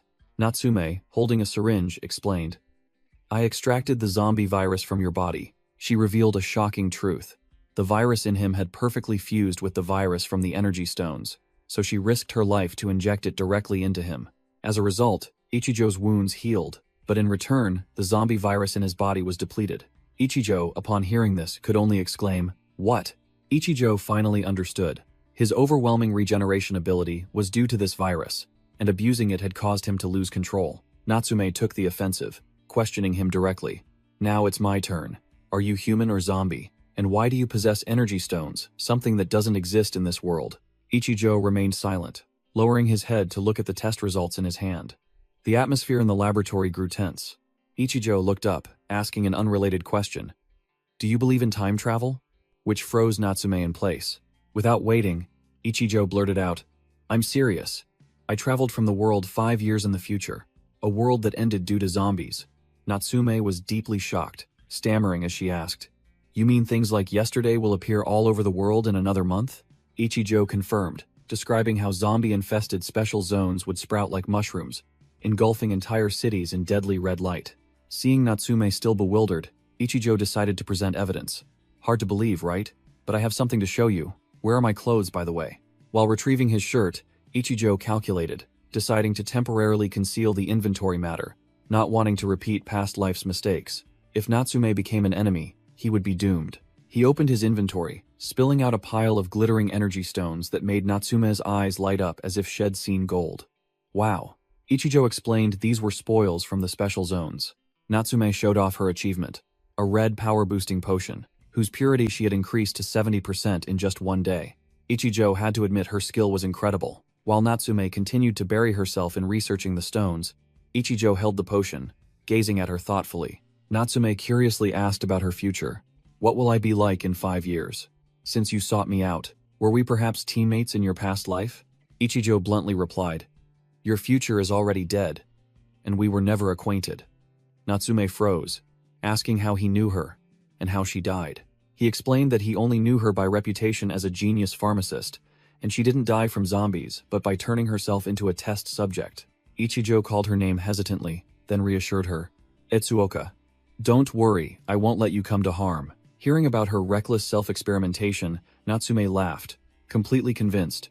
That's exactly what I would do. From now on, I'll give my full support to you. Ichijo, still shirtless, held out the potion and declared, Alright, let's finish up the remaining tasks. Ding! The elevator stopped on the 15th floor. Elsewhere, a subordinate was laboriously carrying a heavy wooden crate. Hatano and Mineta panted after carrying the money, complaining about the heat and how heavy the money was. Both entered the room, stunned to see Natsume perched on a swivel chair in a modern laboratory. Hatano quickly bowed an apology, thinking he had entered the wrong room, which froze Mineta in place. Mineta was dragged away by the collar by Hatano. In extreme panic, Ichijo appeared, explaining that he had bought up all the goods on the market and still had undelivered items. Ichijo handed Hatano the red strength-enhancing potion, making the gang boss hesitate. This is. Hatano held the potion, his face full of doubt, while Mineta was utterly bewildered beside him. Ichijo reassured him with sharp eyes. Just drink it, and you'll understand. Trust me. Without hesitation, Hatano chugged the entire potion, then smashed the empty vial. Crimson energy erupted around Hatano. He tensed, enduring the agonizing pain. Natsume was worried, but Ichijo calmly stopped her, explaining that the potion's 70% purity meant only physically robust individuals like Hatano could withstand it. Hatano panted, but then smirked triumphantly. I feel much better. Power is surging through my entire body. To demonstrate, Hatano effortlessly lifted 2 heavy crates of money as if they were toys, making everyone gape in astonishment. Hatano reported that most of this money belonged to Ijuin's gang, and there might be even more. Ichijo smirked sinisterly, declaring he would seize all of Ijuin's money right at his birthday party, while also planning to equip his subordinates with the potion. Night fell upon the city. Tall buildings lit up brilliantly, signaling a restless night. At a luxurious billiard table, Ijuin Nozomi coldly asked his subordinate about the person who had acquired all the gold on the market. Rick reported to Ijuin that the gold accumulation in the market was too smooth. Definitely the work of a group. Ijuin dismissed the hypothesis about international corporations, stating that they were merely inflating gold prices artificially, without actual supply. Rick wondered why they weren't selling their gold reserves to secure profits while prices were at their peak, as this situation wouldn't last. He appeared serious, emphasizing that they had spent many years collecting that gold. Ijuin merely smiled, chiding Rick for being as cautious as ever. Iramen, sipping her drink, spoke up, suggesting that caution was never excessive, and they should hold on to the gold to see what their opponents were planning. Ijuin coolly executed a perfect billiard shot. Rick remained puzzled, unable to understand why his boss would pass up such a lucrative opportunity. He believed the purpose of hoarding gold was to make a profit, so selling it when the price was right was obvious. Finally, Rick conceded. All right then, you're the boss, you decide. Ijuin abruptly changed the subject with sharp eyes, asking about the progress of the Old Town District takeover plan. After hearing the report, Ijuin pressed Rick. Rick, do you know why we've gathered here? Rick stammered that it was to achieve results, but Ijuin slammed the cue stick onto the table, growling. Wrong, it's not that simple. Ijuin bitterly explained that no matter how hard they tried, all their efforts were usurped by those old bigwigs, while they were forever seen as mere pampered young masters. He asserted that their family background and the shadow of their parents were hindering them. Understood? I don't want to wait any longer, Ijuin commanded, and Rick immediately promised to settle the Old Town District matter by tomorrow. Ijuin decided to postpone selling the gold, prioritizing the district redevelopment plan. He executed a spectacular billiard shot, declaring it was time to show those old men that this was the era of the younger generation. Finished, Ijuin turned to Iramen. Have you found out who that kid at the casino was? Iramen took a sip of wine, her eyes full of hidden meaning. Yes. Eve reviewed the files, and there's something very noteworthy. Iramen began reporting on the target, but mistakenly identified Shinya Ichijo as a female student named Ichijo Maya, orphaned at an early age. She continued with the false information that this girl had to work various part-time jobs to survive, and had joined a classmates' organization, which was why she was at the casino. Ijuin Nozomi coldly asked, Is that all? While preparing a shot, Ijuin's eyes flashed with killing intent. Clearly, this trivial information did not satisfy him. Iramen directly proposed, Eliminate her. She seems tough, but it must be done cleanly, leaving no trace. Meanwhile, Ichijo had anticipated everything, thinking to himself, I knew it. They've already targeted the prey. A dark figure with blazing eyes stealthily followed Ichijo, hiding behind a wall corner. Ichijo calmly checked his inventory. The gold Hatano collected was enough for him to reach level 15, but he still needed more materials for upgrades and research. He suddenly stopped, his sharp gaze sweeping behind him, having sensed his pursuer. A red-haired assassin appeared, skillfully twirling a butterfly knife, grumbling. "Wake up, kid. I never thought I'd have to take down a student." The assassin blocked Ichijo's path in the dark alley, bluntly declaring, "Work's been a bit boring lately. I'll kill you for the bounty." The red-haired assassin charged like a moth to a flame, yelling, "You picked the wrong fight, blame yourself." But Ichijo merely stood still with a bored expression. Ichijo's eyes were unperturbed, easily reading the enemy's movements. With a single fluid motion, Ichijo flipped over the assassin's arm, completely catching him off guard. Whoosh! Ichijo snatched the butterfly knife mid-air, disarming his opponent in an instant. Slam! He grabbed the assassin's hair, forcefully smashing his head down. Wham! A devastating knee strike directly to the face left the assassin dazed. Ichijo locked down his opponent, held the stolen knife to his throat, and interrogated, "Answer me. Did Ijuin send you?" After getting a trembling answer, Ichijo tossed the assassin away like a sack of trash. The red-haired assassin lay sprawled on the ground, his face drained of color, pitifully begging, "Wait, please don't kill me." Ichijo coldly warned the assassin, "Tell Kibu, Ian, that it's not time to settle things yet, just wait.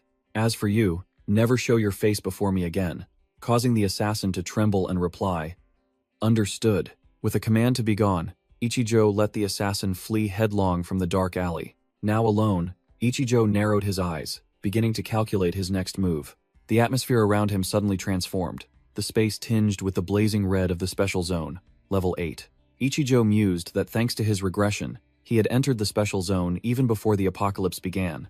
But everything had two sides, so this time he had to go alone. He concluded that, with his experience from his previous life, he would have a perfect head start. But to confront the final bosses, he still had to take risks, accepting danger to grow stronger. His immediate goal was to seize the resources of the underworld, and Old Man Koyanagawa's birthday party in 2 days was the golden opportunity to act. Before that, he needed to convert as many zombie crystals into medicine as possible to prepare for the battle. Ichijo also didn't forget his trump card, Tail. Her power was essential, but he remained wary as he couldn't fully trust her yet. Meanwhile, the pieces were set. Hatano's gang was operating precisely according to plan. In the laboratory, pharmaceutical genius Natsume Etsuoka was focused on her research, with Mineta beside her. Elsewhere, a blond man in a suit was furious. His fate and that of his subordinates were clearly being manipulated by Ichijo. Ichijo told himself that he was the one controlling everyone's destiny, and to do that, he had to become even stronger. Dawn broke, a new day began, and it seemed some achievement had been completed. Natsume Etsuoka held up a test tube containing a blue solution, her face glowing with the mad excitement of a scientist. "It's complete," she exclaimed that it was a perfectly pure potion, while Mineta, just waking up, asked blankly, "Huh?" Yawning, Mineta asked what was happening. Then Natsume turned back with the test tube in hand, calling, "Mineta, come here for a moment." Mineta saw Natsume's expression and the test tube, sensing something ominous. Click! The laboratory door opened, and Ichijo stepped in with a cold expression.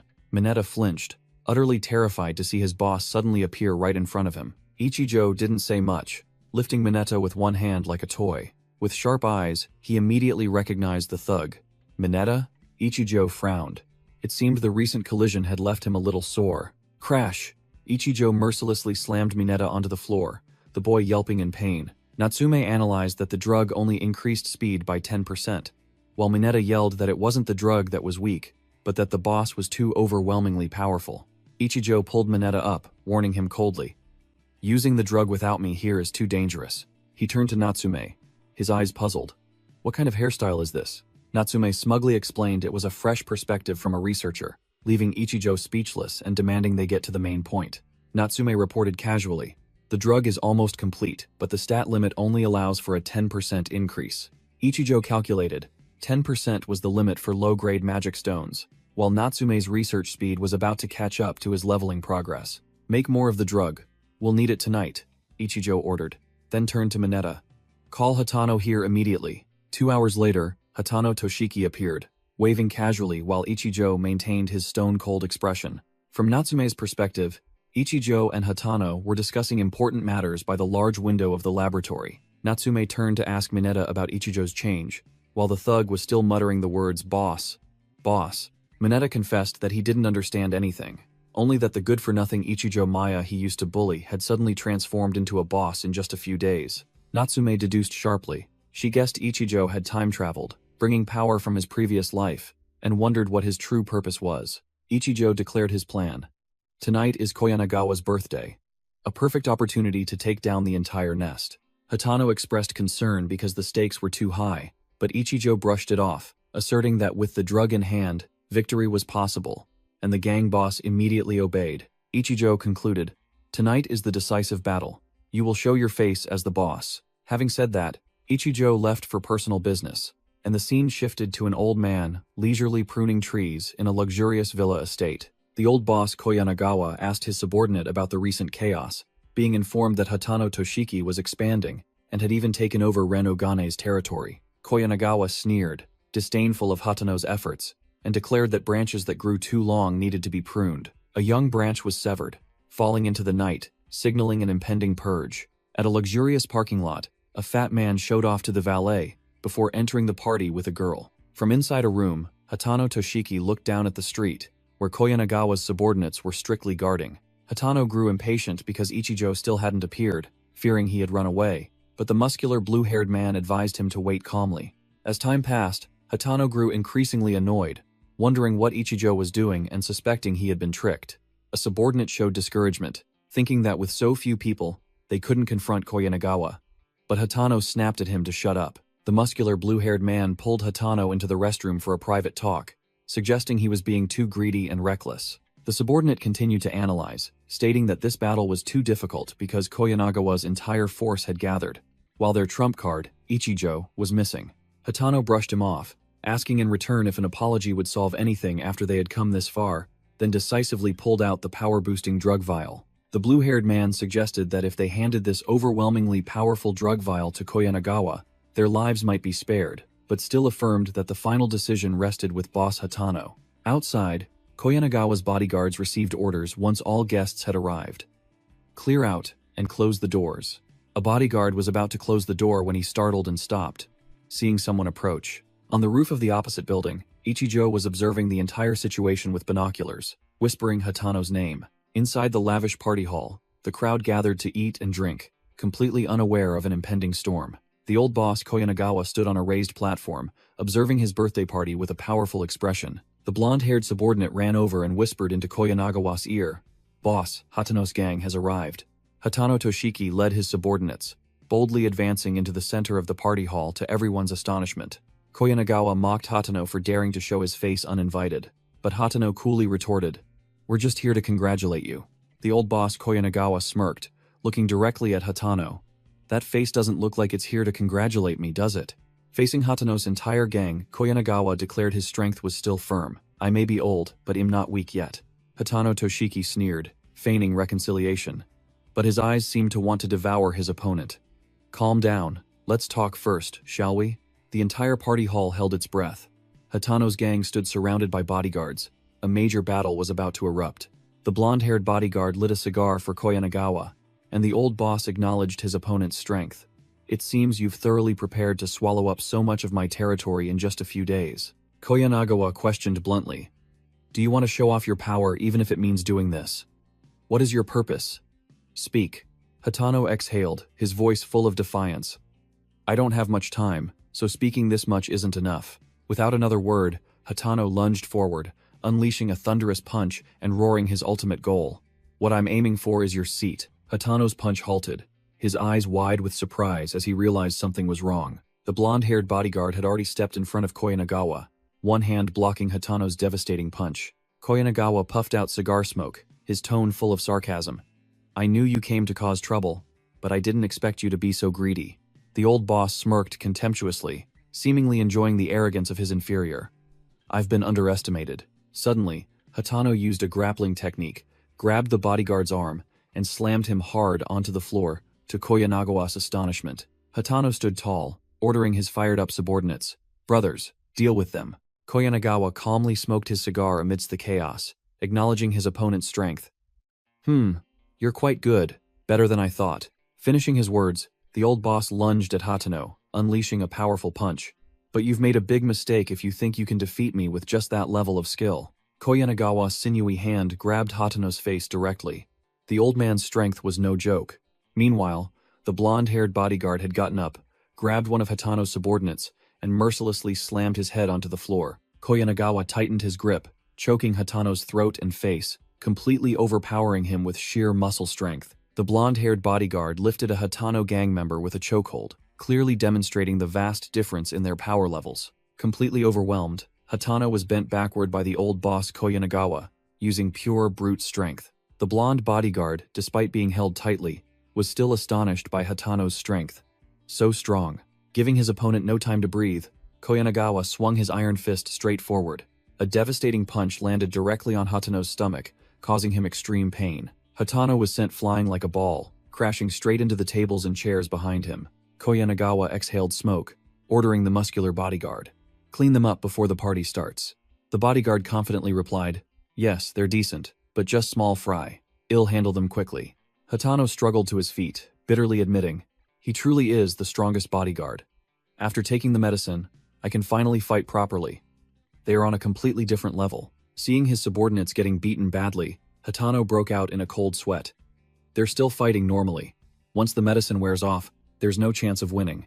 The masked subordinate, Ichijo, stood watching the situation, while Hatano cast aside all thoughts and roared a challenge. "Come on." The blonde bodyguard rushed forward, throwing a hook punch aimed at the masked man's face. The masked man, Ichijo, narrowly dodged the blow, stunning the bodyguard with his speed. Wham! A clean retaliatory punch landed squarely on the bodyguard's cheek, leaving him no time to react. Without stopping, Ichijo followed up with a thunderous punch to the opponent's chest.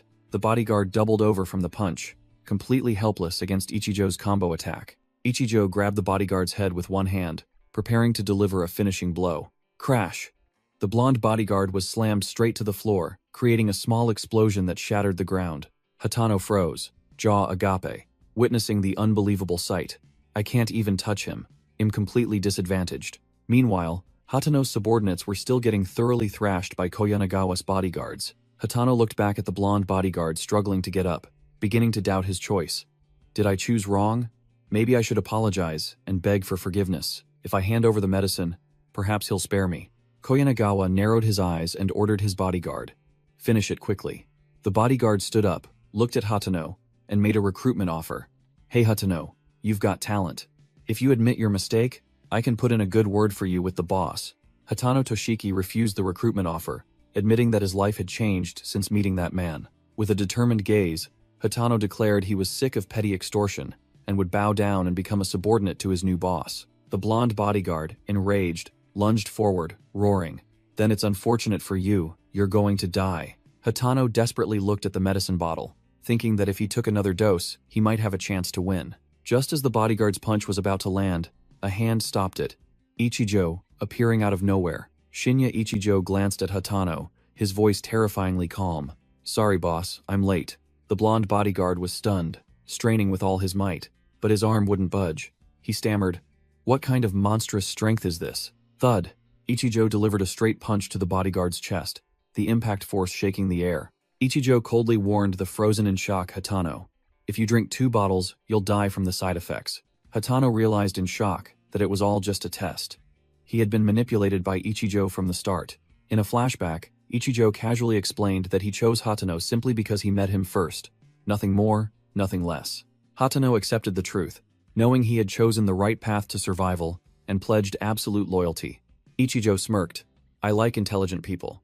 Hatano immediately bowed. "Then boss, please give your orders." Koyanagawa scolded the battered blonde bodyguard.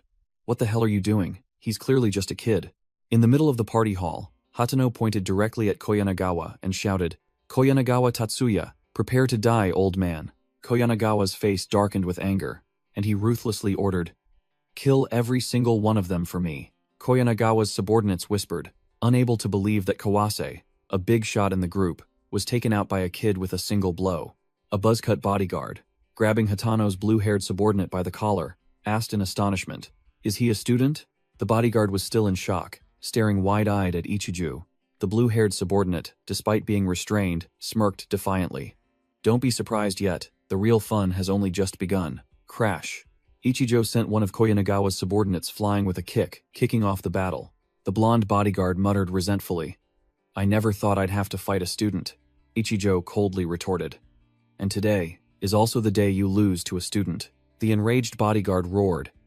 You brat, don't you dare look down on me. He lunged forward, unleashing a devastating hook punch aimed directly at Ichijo. Ichijo lightly dodged the blow, slipping to the side as if taking a stroll, causing the bodyguard's punch to merely whiz through the air. The bodyguard continued to furiously attack with a powerful spinning kick. Ichijo maintained his indifferent demeanor, easily evading every attack, causing the bodyguard to yell, Damn it, are you just gonna keep dodging? Hatano, his face covered in blood, was in deep shock witnessing the scene. Even with the medicine, I couldn't even touch that guy. Yet he's toying with him like a cat with a mouse. What terrifying power. Koyanagawa's face darkened as he heard the guests whispering about his top bodyguard getting thrashed by a kid. He wondered who the hell Hatano was to have such a powerful ally. One subordinate was about to speak but was motioned for silence by another. The whole group could only watch the match with bated breath. Koyanagawa resentfully thought about his 40 years of building his career, unable to accept having it ruined. The old man muttered angrily. And now some rat appears and takes a bite? Koyanagawa's eyes turned cold and sharp. He decided he would not lose face, ordering the strongest in the organization to deal with this kid. He gave the blonde bodyguard an ultimatum. I'll give you 1 more minute. Hurry up and start. The bodyguard broke out in a cold sweat, realizing Ichijo was a monster in a student's guise. His face didn't even flinch despite being punched. He desperately admitted in his head. I've expended all my strength. I can't even land a hit, let alone finish him off in 1 minute. In desperation, the bodyguard swung a large wooden board at Ichijo. Ichijo easily blocked the attack, then unleashed a devastating high kick, lightning fast. The blonde bodyguard was utterly defeated, unable to believe he was so thoroughly outmatched in pure strength. Not a single flinch. Am I not even his equal in pure strength? Ichijo delivered the high kick, coldly scoffing. You're full of openings. Bang. A thunderous kick landed squarely on the blonde bodyguard's face, the impact distorting space itself. The bodyguard flew like a bullet, crashing into the wall and making the entire room shake, while Ichijo landed softly. Koyanagawa was stunned, speechless, unable to believe that the strongest man in his organization had been taken down by a mere high school student with a single blow. Ichijo dusted off his hands, his amber eyes devoid of emotion, as if he had just finished a warm-up. One of Koyanagawa's commanders shouted, offering the fallen man's position as a reward to anyone who could kill Ichijo. The remaining subordinates, their eyes red with greed, brandishing clubs and daggers, charged forward like a pack of hungry beasts. Facing an armed crowd, Ichijo merely stood still, his overwhelming aura making them look like a bunch of clowns. Quick as lightning, Ichijo grabbed the knife wielder's hand, reversed the weapon, and plunged it straight into its owner's stomach, making him scream in agony. He used the impaled man's body as a human shield, neatly blocking an axe swing from behind. In a flash, a symphony of violence unfolded as Ichijo wiped out all the bodyguards, blood splattering everywhere. Koyanagawa broke out in a cold sweat, horrified to realize this kid's physical strength had far surpassed human limits. Amidst a battlefield littered with corpses, Ichijo advanced, a blood-stained knife in his hand, making the boss stammer a plea for negotiation. Losing all patience, Koyanagawa roared in despair. I told you to shut up. Whoosh! A knife flew straight, embedding itself precisely in the boss's throat, cutting short his scream. Koyanagawa's eyes widened. Blood gushed from his mouth as his consciousness faded. In his final moments, he couldn't accept the truth that he had been eliminated by a mere high school student. The entire luxurious banquet hall was now nothing but a slaughterhouse, with Ichijo and Hatano's faction standing amidst the wreckage. The guests trembled, unable to believe their eyes as they witnessed boss Koyanagawa neatly overthrown by an unknown group. Hatano Toshiki was frozen in place, unable to believe that kid had single-handedly wiped out the entire Koyanagawa gang. Ichijo coldly called out boss, making the bewildered Hatano startle and awkwardly respond. The gang leaders present at the party stared intently, their faces taut with tension after the bloody purge. Hatano looked at Koyanagawa's corpse, thinking to himself, in less than a week, the old fox who had dominated this region for decades had been sent straight to hell. He silently admitted that this kid had shattered every conventional logic he had ever known. Standing before the entire underworld, Hatano boldly declared, as you can see, Koyanagawa is dead. I am Toshiki Hatano, a man who, until recently, was just a petty thug specializing in extortion. He recalled Ichijo's firm promise from the past. I will bring you to the top. Hatano's eyes sharpened as he growled his declaration of power. But from today, I am your new boss. The scene shifted to a massive construction site where skyscrapers were under construction. A muscular foreman was yelling, urging the workers, "Hurry up! If we're late, Mr. Ijuin will flay us all alive." Suddenly, a group of thugs in black suits aggressively entered, and the foreman immediately stopped them. "Who are you? Get out of here and don't cause trouble." Asserting his authority, the foreman demanded the strangers leave, as they couldn't afford any delays. The leader of the thugs sneered mockingly, his voice full of challenge. "What if there's a delay? Hand over the protection money." In a luxurious apartment, Ijuin Nozomi was relaxing when the door burst open. A scarred subordinate rushed in to report, his face pale. "Mr. Ijuin, there's trouble at the financial center construction site."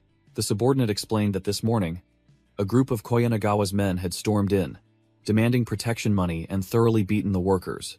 Ijuin slammed the table in anger. "Those bastards! Have they lost their minds? We're still paying them regularly, call them immediately." The subordinate reported that they couldn't be reached, so Ijuin irritably ordered them to just give them the money, because progress was paramount. The scarred subordinate seriously said, "They are demanding to meet you directly. It seems their objective isn't money." Ijuin brushed aside the scarred subordinate's advice, declaring he would go to the construction site himself, believing it was just a minor nuisance. At the financial center construction site, it was raining cats and dogs. Under the pouring rain, a convoy of sleek black cars pulled up. Ijuin's faction and Koyanagawa's thugs stood facing each other, the tension palpable. Koyanagawa's subordinate spoke up, welcoming Ijuin with sarcasm. He glanced at the bodyguards accompanying Ijuin, then sneered. "Bringing so many men, quite cautious, aren't you?" Ijuin lost patience and growled directly. "Cut the nonsense. What does Koyanagawa want?" The subordinate flicked his cigarette and smirked as he delivered shocking news.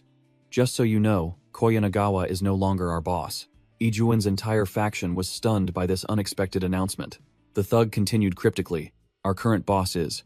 Ijuin's eyes widened in surprise as he saw a familiar figure step out from behind. Hatano Toshiki, the gangster with the X-shaped scar, appeared and greeted Ijuin, leaving the young master deeply shocked to realize that the man who once worked for him had overthrown Koyanagawa in just a few days. Ijuin immediately deduced who was behind everything, a dangerous glint in his eyes. Shinya Ichijo stood silently in the rain, his sharp amber eyes, his mind already calculating.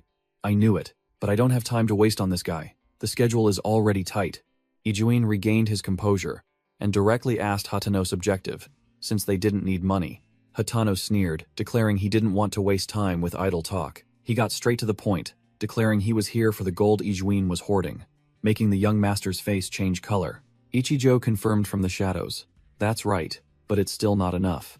Ijuin snapped, not understanding why they were hoarding so much gold.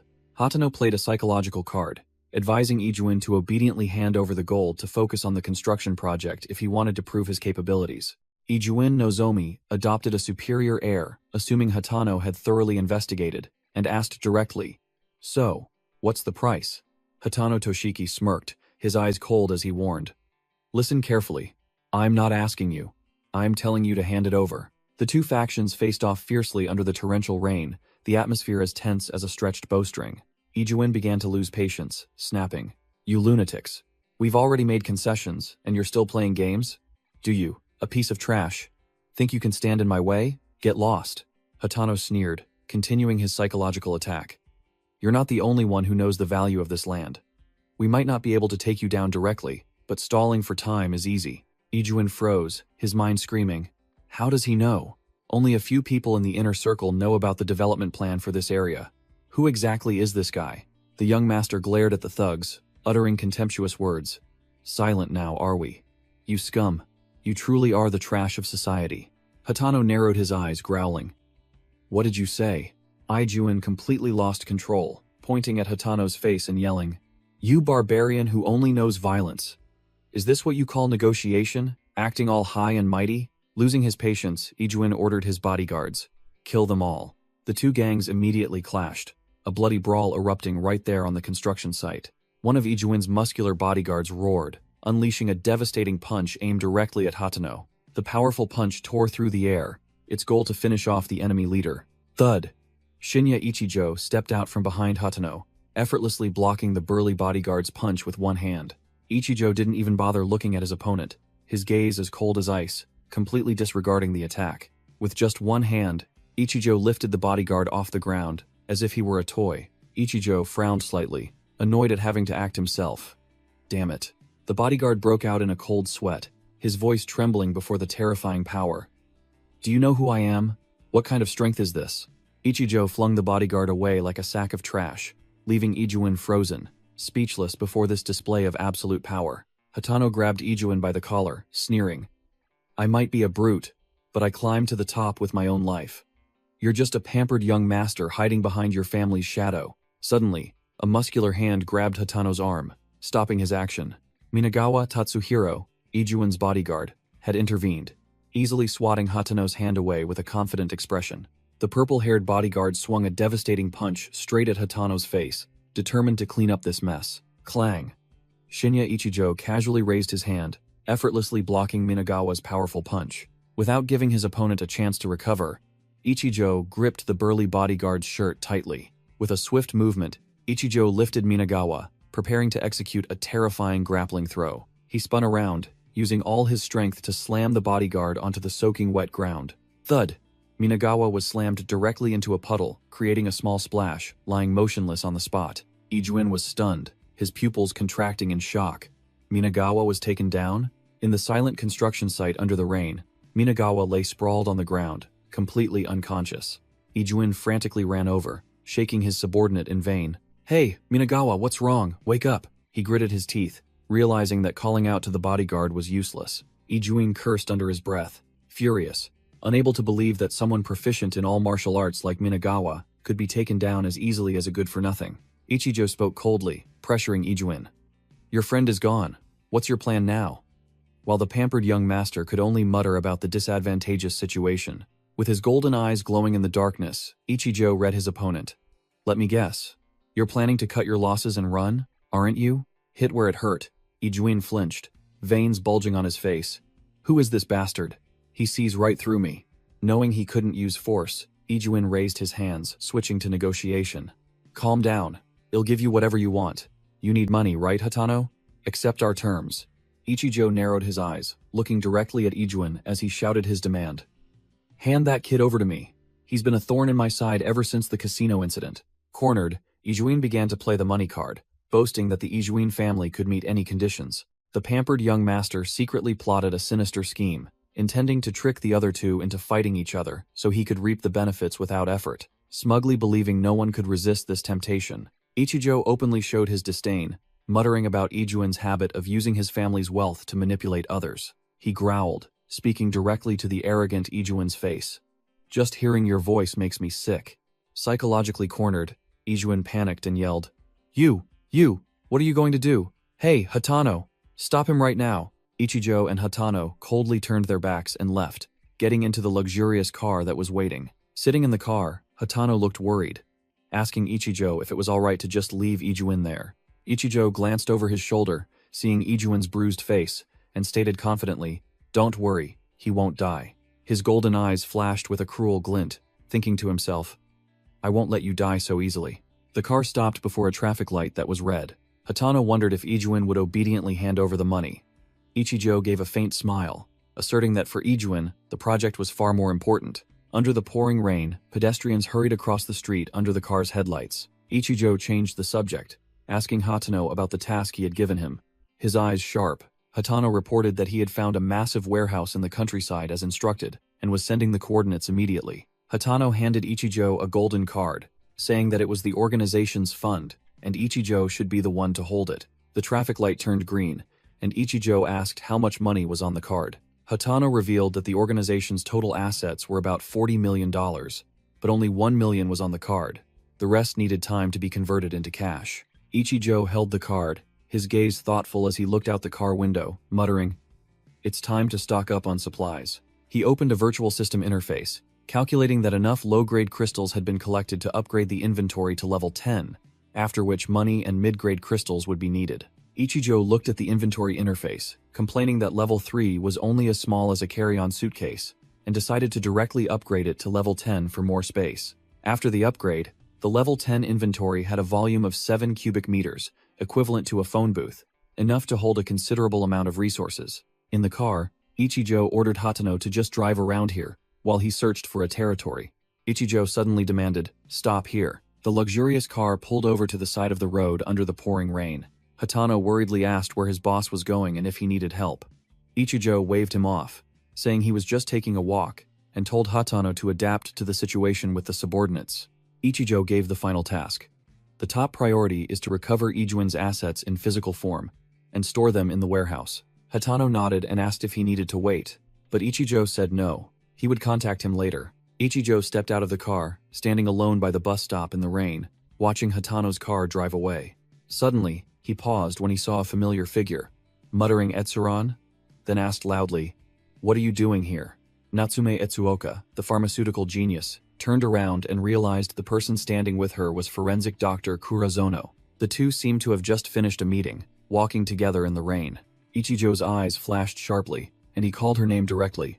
"Etsuoka." The scene shifted to a large hospital, with ambulances and armored vehicles parked closely outside. Inside a room marked VIP, Ijuin Nozomi, his face bandaged, slammed his fist on the bed and yelled bitterly, "Damn it, I've never been so humiliated." In the luxurious hospital room, all of Ijuin's trusted subordinates, including Iramen, Ishizaki Yui, and Rick, were present.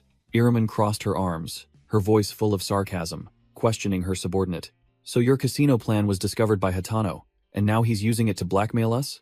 The scarred subordinate, his head bandaged, reported gravely. "The real problem is that student.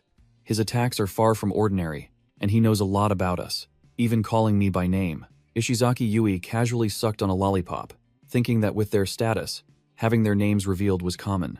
Ijuin Nozomi, his face still bandaged, retorted harshly, "No, I agree with Minagawa.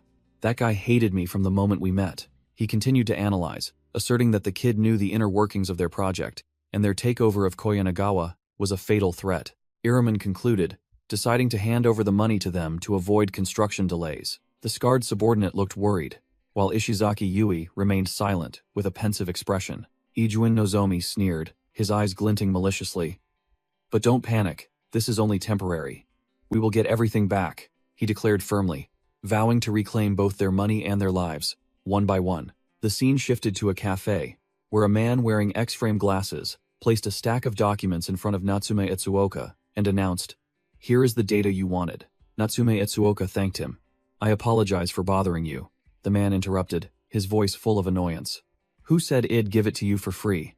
Because you took a sudden week off. I'm stuck with a mountain of extra work." Natsume Etsuoka frankly apologized for the trouble, declared her resignation, and offered to use her salary in exchange for the research data. The man sneered, feigning disinterest in money, and made a dirty proposition. "You're very beautiful. Just stay by my side and do as I say, and I'll return the data." Natsume Etsuoka was stunned, unable to believe her ears. "What?" She firmly refused, demanding that he choose his words carefully, and only wanting her data back, while he casually told her to give up. Natsume Etsuoka slammed her hand on the table and stood up, growling, "That's my data. You have no right to take it." The man challenged her, saying the data was classified and she couldn't touch it, smugly stating she couldn't win against him, which made Natsume Etsuoka angrily shout, "Why are you harassing me like this?" The man monologued, wondering if he couldn't manage an intern, or if he had fallen for her talent, then used her mother to threaten her. "Just obey me. Don't let your mother's hard work go to waste." Splat! The entire hot coffee cup flew straight into the man's face. Natsume Etsuoka enunciated each word, her eyes blazing, "Don't you dare mention my mother!"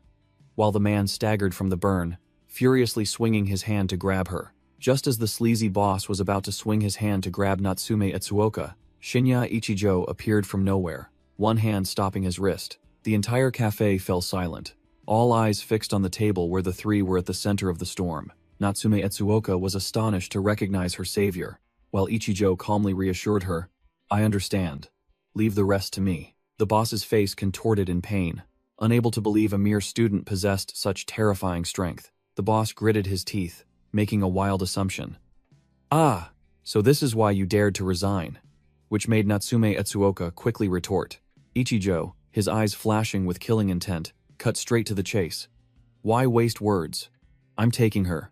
Name your price for that pile of data." He released his grip, causing the boss to stumble, then stood in front of Natsume Etsuoka like a fortress. The boss sneered, his voice full of sarcasm. "A brat trying to play hero? If you want to be humiliated, I'll oblige. Ichijo stated his price bluntly, 10 million yen, which made Natsume Etsuoka freeze, stammering a question in shock. A young man eavesdropping in the cafe muttered, openly envious. Damn it. I wish someone would throw 10 million at me and tell me to break up with that girl. Both Ichijo and Natsume Etsuoka remained silent, ignoring the whispers around them that a student couldn't possibly have that much money. The boss wiped his face and shooed them away. If you can't pay, then get out. Don't waste my time. Ichijo ignored him, asking directly, what's the account number for the transfer? The boss sneered, challenging him. Still running your mouth? If you can transfer it, I'll kneel and apologize right now. While Natsume Etsuoka anxiously tried to intervene, several customers in the cafe began to gossip, thinking the kid was just trying to save face and was about to be utterly humiliated. Ding! The boss froze when he saw the transfer confirmation, 11 million yen notification on his phone, unable to believe his eyes. Ichijo coldly declared, I've transferred it. The extra 1 million is for the laundry fee for the coffee Etsuoka splashed on your face. Now, apologize to her. No need to kneel. The eavesdropping customers gaped, stunned by Ichijo's extravagance, speculating that he must be the son of some tycoon. The boss broke into a cold sweat, utterly furious as he realized he had just been forced to bow and apologize by a mere kid. Ichijo stared directly into the boss's face, his eyes sharp as knives. Well, are you going to apologize now? Or are you going to go back on your word in front of all these people? The boss gritted his teeth, his hand clutching the documents tightly, bitterly realizing he had been trapped by this kid. Swallowing his anger, the boss was forced to bow and hand the documents back to Natsume Etsuoka. I apologize, Miss Etsuoka. Here, take them back. Natsume Etsuoka was still bewildered, unable to believe what had just happened as she received her research work back. The two left the cafe, walking down the bustling street under the afternoon sun. Ichijo turned to her, his expression casual. What's wrong? Is there something you want to say? Natsume exploded, unable to hold back any longer. Why didn't you punch him? And you even gave him a ton of money. That data is mine. The more I think about it, the angrier I get. Ichijo calmly replied, Ah, so that's what you're angry about. Don't worry. I won't let him actually spend that money. Ichijo explained that he had just happened to pass by, then offered to compensate Natsume by taking her shopping for new clothes. The two entered a luxurious fashion store, surrounded by designer clothes. While Natsume was choosing a pink shirt for Ichijo, he simply stood with his arms crossed, observing. A black-haired girl suddenly recognized Ichijo and pointed him out to her friend, Amane Miki. Hey Miki, isn't that Ichijo, our class errand boy? Miki and her friend began to whisper, wondering why a nobody like Ichijo was in such an expensive store, and with a beautiful woman, speculating that he was dating an older woman. Ichijo put on his new clothes, looking dashing and like a true high roller, making Natsume, who stood beside him, give a thumbs up in approval. Amane Miki realized that Ichijo was the one paying. She was extremely surprised and decided to follow them with her friend to watch the show. The resentful boss walked out of the store, muttering curses for being humiliated by a mere student, but he consoled himself that at least he got a large sum of money. He angrily kicked away a can on the sidewalk to vent his anger. The boss looked up, facing Hatano Toshiki, who was blocking his path with an unfriendly expression. Are you Kurozono? So what? I'm not in the mood. Hatano smirked, standing with his arms crossed alongside his subordinates, waiting eagerly behind him. Don't say that.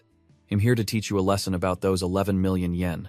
After his transformation, Ichijo led Natsume Etsuoka into a high-end cosmetic store.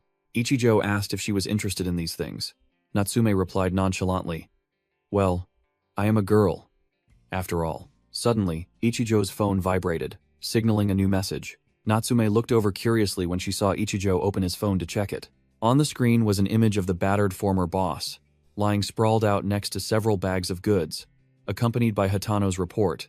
Money recovered, including his assets, totaling 2 million yen. Ichijo smirked contentedly, praising him with a, well done. And Natsume also gave a thumbs up, admiring her boss's coolness. Suddenly, Ichijo's name was called from behind. Amane Miki, the class goddess, approached with her black-haired best friend, greeting him with a fake expression. What a coincidence, meeting you here again. Ichijo shot an icy glance, asking directly, What do you want? Miki immediately changed her demeanor, playing the role of a pitiful lady, profusely apologizing, and hoping things could go back to how they were, secretly thinking this trick would surely win him over. But Ichijo merely turned away coldly, completely ignoring the girl, which made Miki and her friend freeze in place. The black-haired friend whispered, unable to believe Mickey's beauty trap was useless. But Mickey resentfully thought Ichijo was just trying to act tough. Not giving up, Miki moved closer, intimately linked arms with Ichijo, and asked what he was buying. The girl deliberately pressed her ample chest against Ichijo's arm, confident that no man could ignore this trick. Snap. Ichijo sharply pushed Miki's hand away, declaring bluntly, "Stop that cringeworthy act. It's disgusting." Miki was heavily shocked, stammering in rage. "Disgusting? Did you just call me disgusting?" Losing all composure, Miki yelled curses at Ichijo's attitude, calling him a rude piece of trash. She turned to Natsume, sarcastically remarking that Ichijo was a dirt-poor guy who had just splurged all his money at the clothing store earlier. Miki arrogantly warned Natsume to dump Ichijo soon, and threatened to expose his entire shameful past if Natsume didn't listen. At the cashier, the lazy male clerk pushed the task onto his new female colleague. "They're arguing. Go handle it. It's your first day, a chance to show what you can do." The female clerk grumbled irritably, knowing full well that guy was just pushing troublesome work onto her.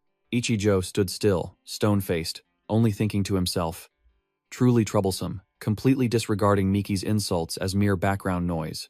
The female clerk had no choice but to step forward, politely requesting the group not to yell in the store to avoid disturbing others. Miki puffed up her chest and declared contemptuously, "This isn't the kind of store poor people can shop in." The girl pointed directly at Ichijo, ordering, "Put those things down and get out." Ichijo ignored her, walked straight to the checkout counter with an item, making the female clerk think to herself that he was probably just buying one item out of formality. Ichijo uttered a casual but impactful statement, "I'll take everything in this store."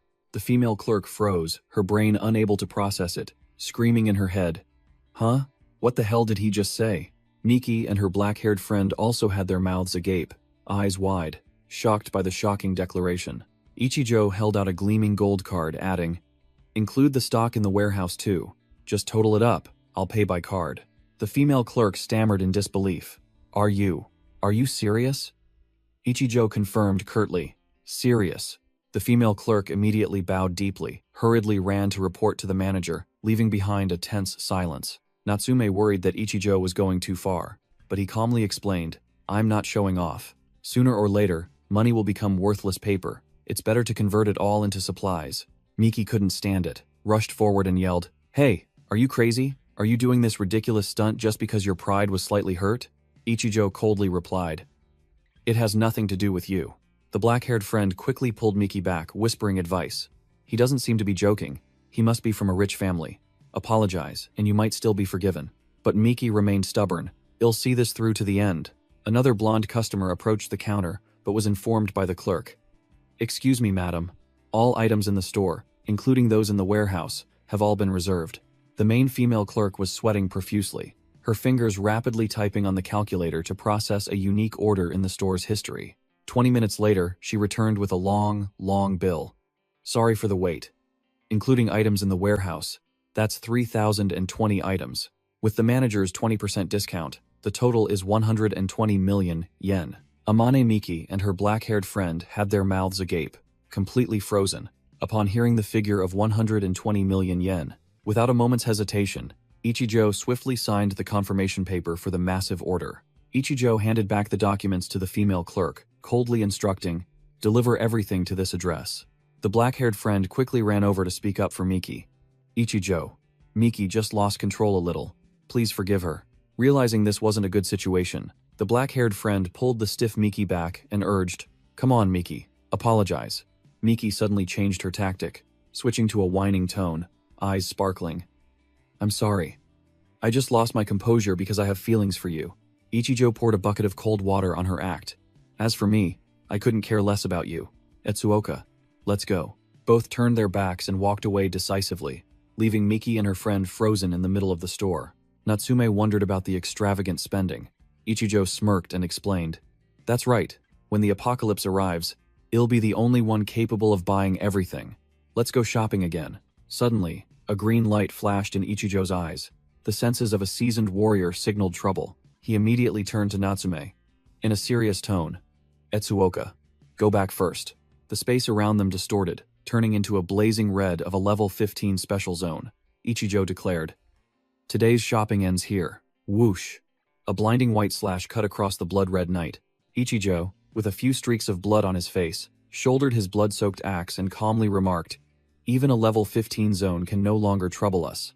The floor was littered with deformed zombie corpses. Ichijo stood tall amidst the neatly cleared battlefield. The level 15 special zone was complete. The phone rang, breaking the deadly silence after the battle. Hatano called to report, "We finally got Ijuin's money. A whole truckload of it. What's next, boss?" Beep beep beep. In the dark shopping mall, a truck's alarm lights kept flashing. A security guard patrolled with a flashlight, muttering to himself, "Strange. I thought someone was here." Hatano Toshiki looked at the list on his phone, sweating, his voice trembling. "This isn't a shopping list. Are you planning to clear out this entire city?" Meanwhile, Shinya Ichijo stood in the middle of the night street, calculating. Money and supplies are done. Now, only the starstones remain. Suddenly, Ichijo looked up as if sensing something unusual. A pillar of crimson light shot straight into the sky. Ichijo narrowed his eyes, concluding, "A new zone? They're appearing more frequently. The apocalypse truly is coming." The timeline shifted to one day before the apocalypse. In the research lab, Natsume Etsuoka's red-haired colleague was asking about his missing brother. While Natsume confirmed that Hatano's brother had also disappeared, Natsume looked outside, her heart filled with worry, as Ichijo was nowhere to be seen. If his words are true, the apocalypse will arrive tonight. Where exactly is he? A pair of black sneakers stepped into the room, and a familiar voice echoed, "Long time no see." Ichijo had appeared, startling Natsume and her colleague, who called out his name. Ichijo looked directly at them, his sharp eyes commanding, "Let's go, get ready." Both Natsume and her colleague were bewildered, not understanding what was happening. Hatano was already waiting outside a massive warehouse, next to a luxurious car. As Ichijo's car arrived, Hatano immediately greeted them, while the red-haired man was still confused. "Brother, what exactly are we doing here?" Hatano smirked and led the way. "I've scoured every town and finally gathered enough goods. Come and see." The heavy warehouse door opened, leaving Natsume and her colleague stunned in place. Inside was a colossal warehouse, packed with goods from floor to ceiling, neatly arranged in rows of shelves. The red-haired man screamed, "What the hell is this?" Ichijo maintained his poker face, asking Hatano if everything on the list was there, and received an affirmative answer. Hatano boasted that this was only half of it. The warehouse next door was identical. He had cleared out 4 large supermarkets to stockpile enough water, food, fuel, and essentials for a group of survivors. Hatano wondered how Ichijo would store all of this, but Ichijo merely asked about the money's location, then ordered the group to follow him deeper inside. It turned out that during this time, Ichijo had been silently grinding non-stop, single-handedly clearing out special zones and slaying countless zombies to upgrade his item box from level 20 to 40. Ichijo stopped before a marked area, preparing for the demonstration. "Watch this," Ichijo said confidently, placing his hand on a wooden crate. Crash! The crate's lid burst open, and countless gleaming gold bars spilled onto the warehouse floor. Ichijo raised his hand, and a glowing purple cube with a blue crystal core floated above his palm. Whoosh! The gold bars on the ground began to dissolve into brilliant golden particles of light. The red-haired man frantically screamed, "Hey, the gold is disappearing!" While Hatano and Natsume could only freeze in shock. Ichijo's item box space appeared, vast as 2 basketball courts, announcing it had devoured a ton of gold to upgrade its capacity to 3,500 cubic meters. Hatano and Natsume's colleagues stammered, not understanding what was happening, suspecting it was a magic trick. "Shh." Ichijo motioned for silence, his sharp eyes commanding, "Just watch quietly." Hatano stared blankly after Ichijo's back as he calmly walked towards other stacks of goods. Ichijo picked up a cardboard box, declaring he would answer questions after he was done. He placed the box onto a glowing blue system interface. The control panel clearly displayed level 40. The entire group watched wide-eyed as the boxes vanished into thin air. Ichijo turned back and concluded, "Believe it or not, there's no time." Ichijo began his lecture on the apocalypse. "Exactly at midnight tonight, the world will be overrun with zombies and special zones will appear. What you just saw is my personal item box, and its capacity will determine your survival." He pointed to the remaining gold crates. "Gold is the resource to expand the item box. That's why I had you gather it. Only half a day left until the end. Prepare yourselves," Ichijo announced, leaving Hatano and the red-haired man speechless. The red-haired man panicked. "This is insane. Suddenly talking about the apocalypse." Hatano held his shoulder to calm him. Ichijo looked directly at them, stating clearly, "You've helped me, and I won't let you suffer losses. Take enough supplies to survive the initial phase." Hatano, After a moment of contemplation, his eyes becoming resolute, the gang boss made his decision. Understood. Hatano Toshiki opened the truck door slightly, his eyes filled with determination as he looked outside. The gang boss reported that the goods were loaded. Ichijo coldly ordered, "Good. Go home and prepare." Hatano unexpectedly called back, sincerely thanking Ichijo for revealing the earth-shattering secret and promising to help if needed. Ichijo merely smirked, replying with a concise, experienced remark. "Yeah, try to survive." As the truck drove away, Ichijo turned to Natsume Itsuoka. "Let's go, there's still work to be done." Ichijo noticed Natsume's demeanor, turning back to ask directly, "It seems you have something to say." Natsume burst out, questioning why Ichijo had hidden his item box ability and didn't trust her. She continued to reason naively that if the apocalypse truly came, wouldn't it be safer if everyone united? Ichijo poured cold water on her illusions. In the post-apocalyptic world, humans are even more terrifying than zombies. Giving a rookie too many resources will only bring disaster upon themselves. He continued his harsh lecture, demanding that she discard her sentimental thoughts if she wanted to survive. Otherwise, they would part ways right here. Natsume fell silent, her eyes wavering at Ichijo's ultimatum. Both looked at each other in silence, the wind blowing Natsume's blonde hair. Ichijo scoffed. "You can hesitate a little longer, but..." Natsume cut him off, bowing her head and affirming, "Don't underestimate me, I'm ready." "Time is almost up, isn't it?" Ichijo stood alone before a large warehouse, waiting. Natsume appeared with a completely new look, her hair neatly braided, wearing dynamic combat attire, declaring this was how she showed her resolve. Ichijo coldly announced, "1 minute left. Say your final goodbyes to this world." Ichijo looked into the distance, concluding, "This is the last time you'll breathe air untainted by the smell of blood." The countdown begins. 10 seconds. 7. The red-haired Mineta and his subordinates fidgeted restlessly in a luxurious apartment. 5. Hatano gazed pensively at the night city. 3. 2 seconds. Natsume Etsuoka, sweat trickling down her cheeks, her eyes resolute, awaited the fated moment. 1 second. Ichijo smirked. Boom!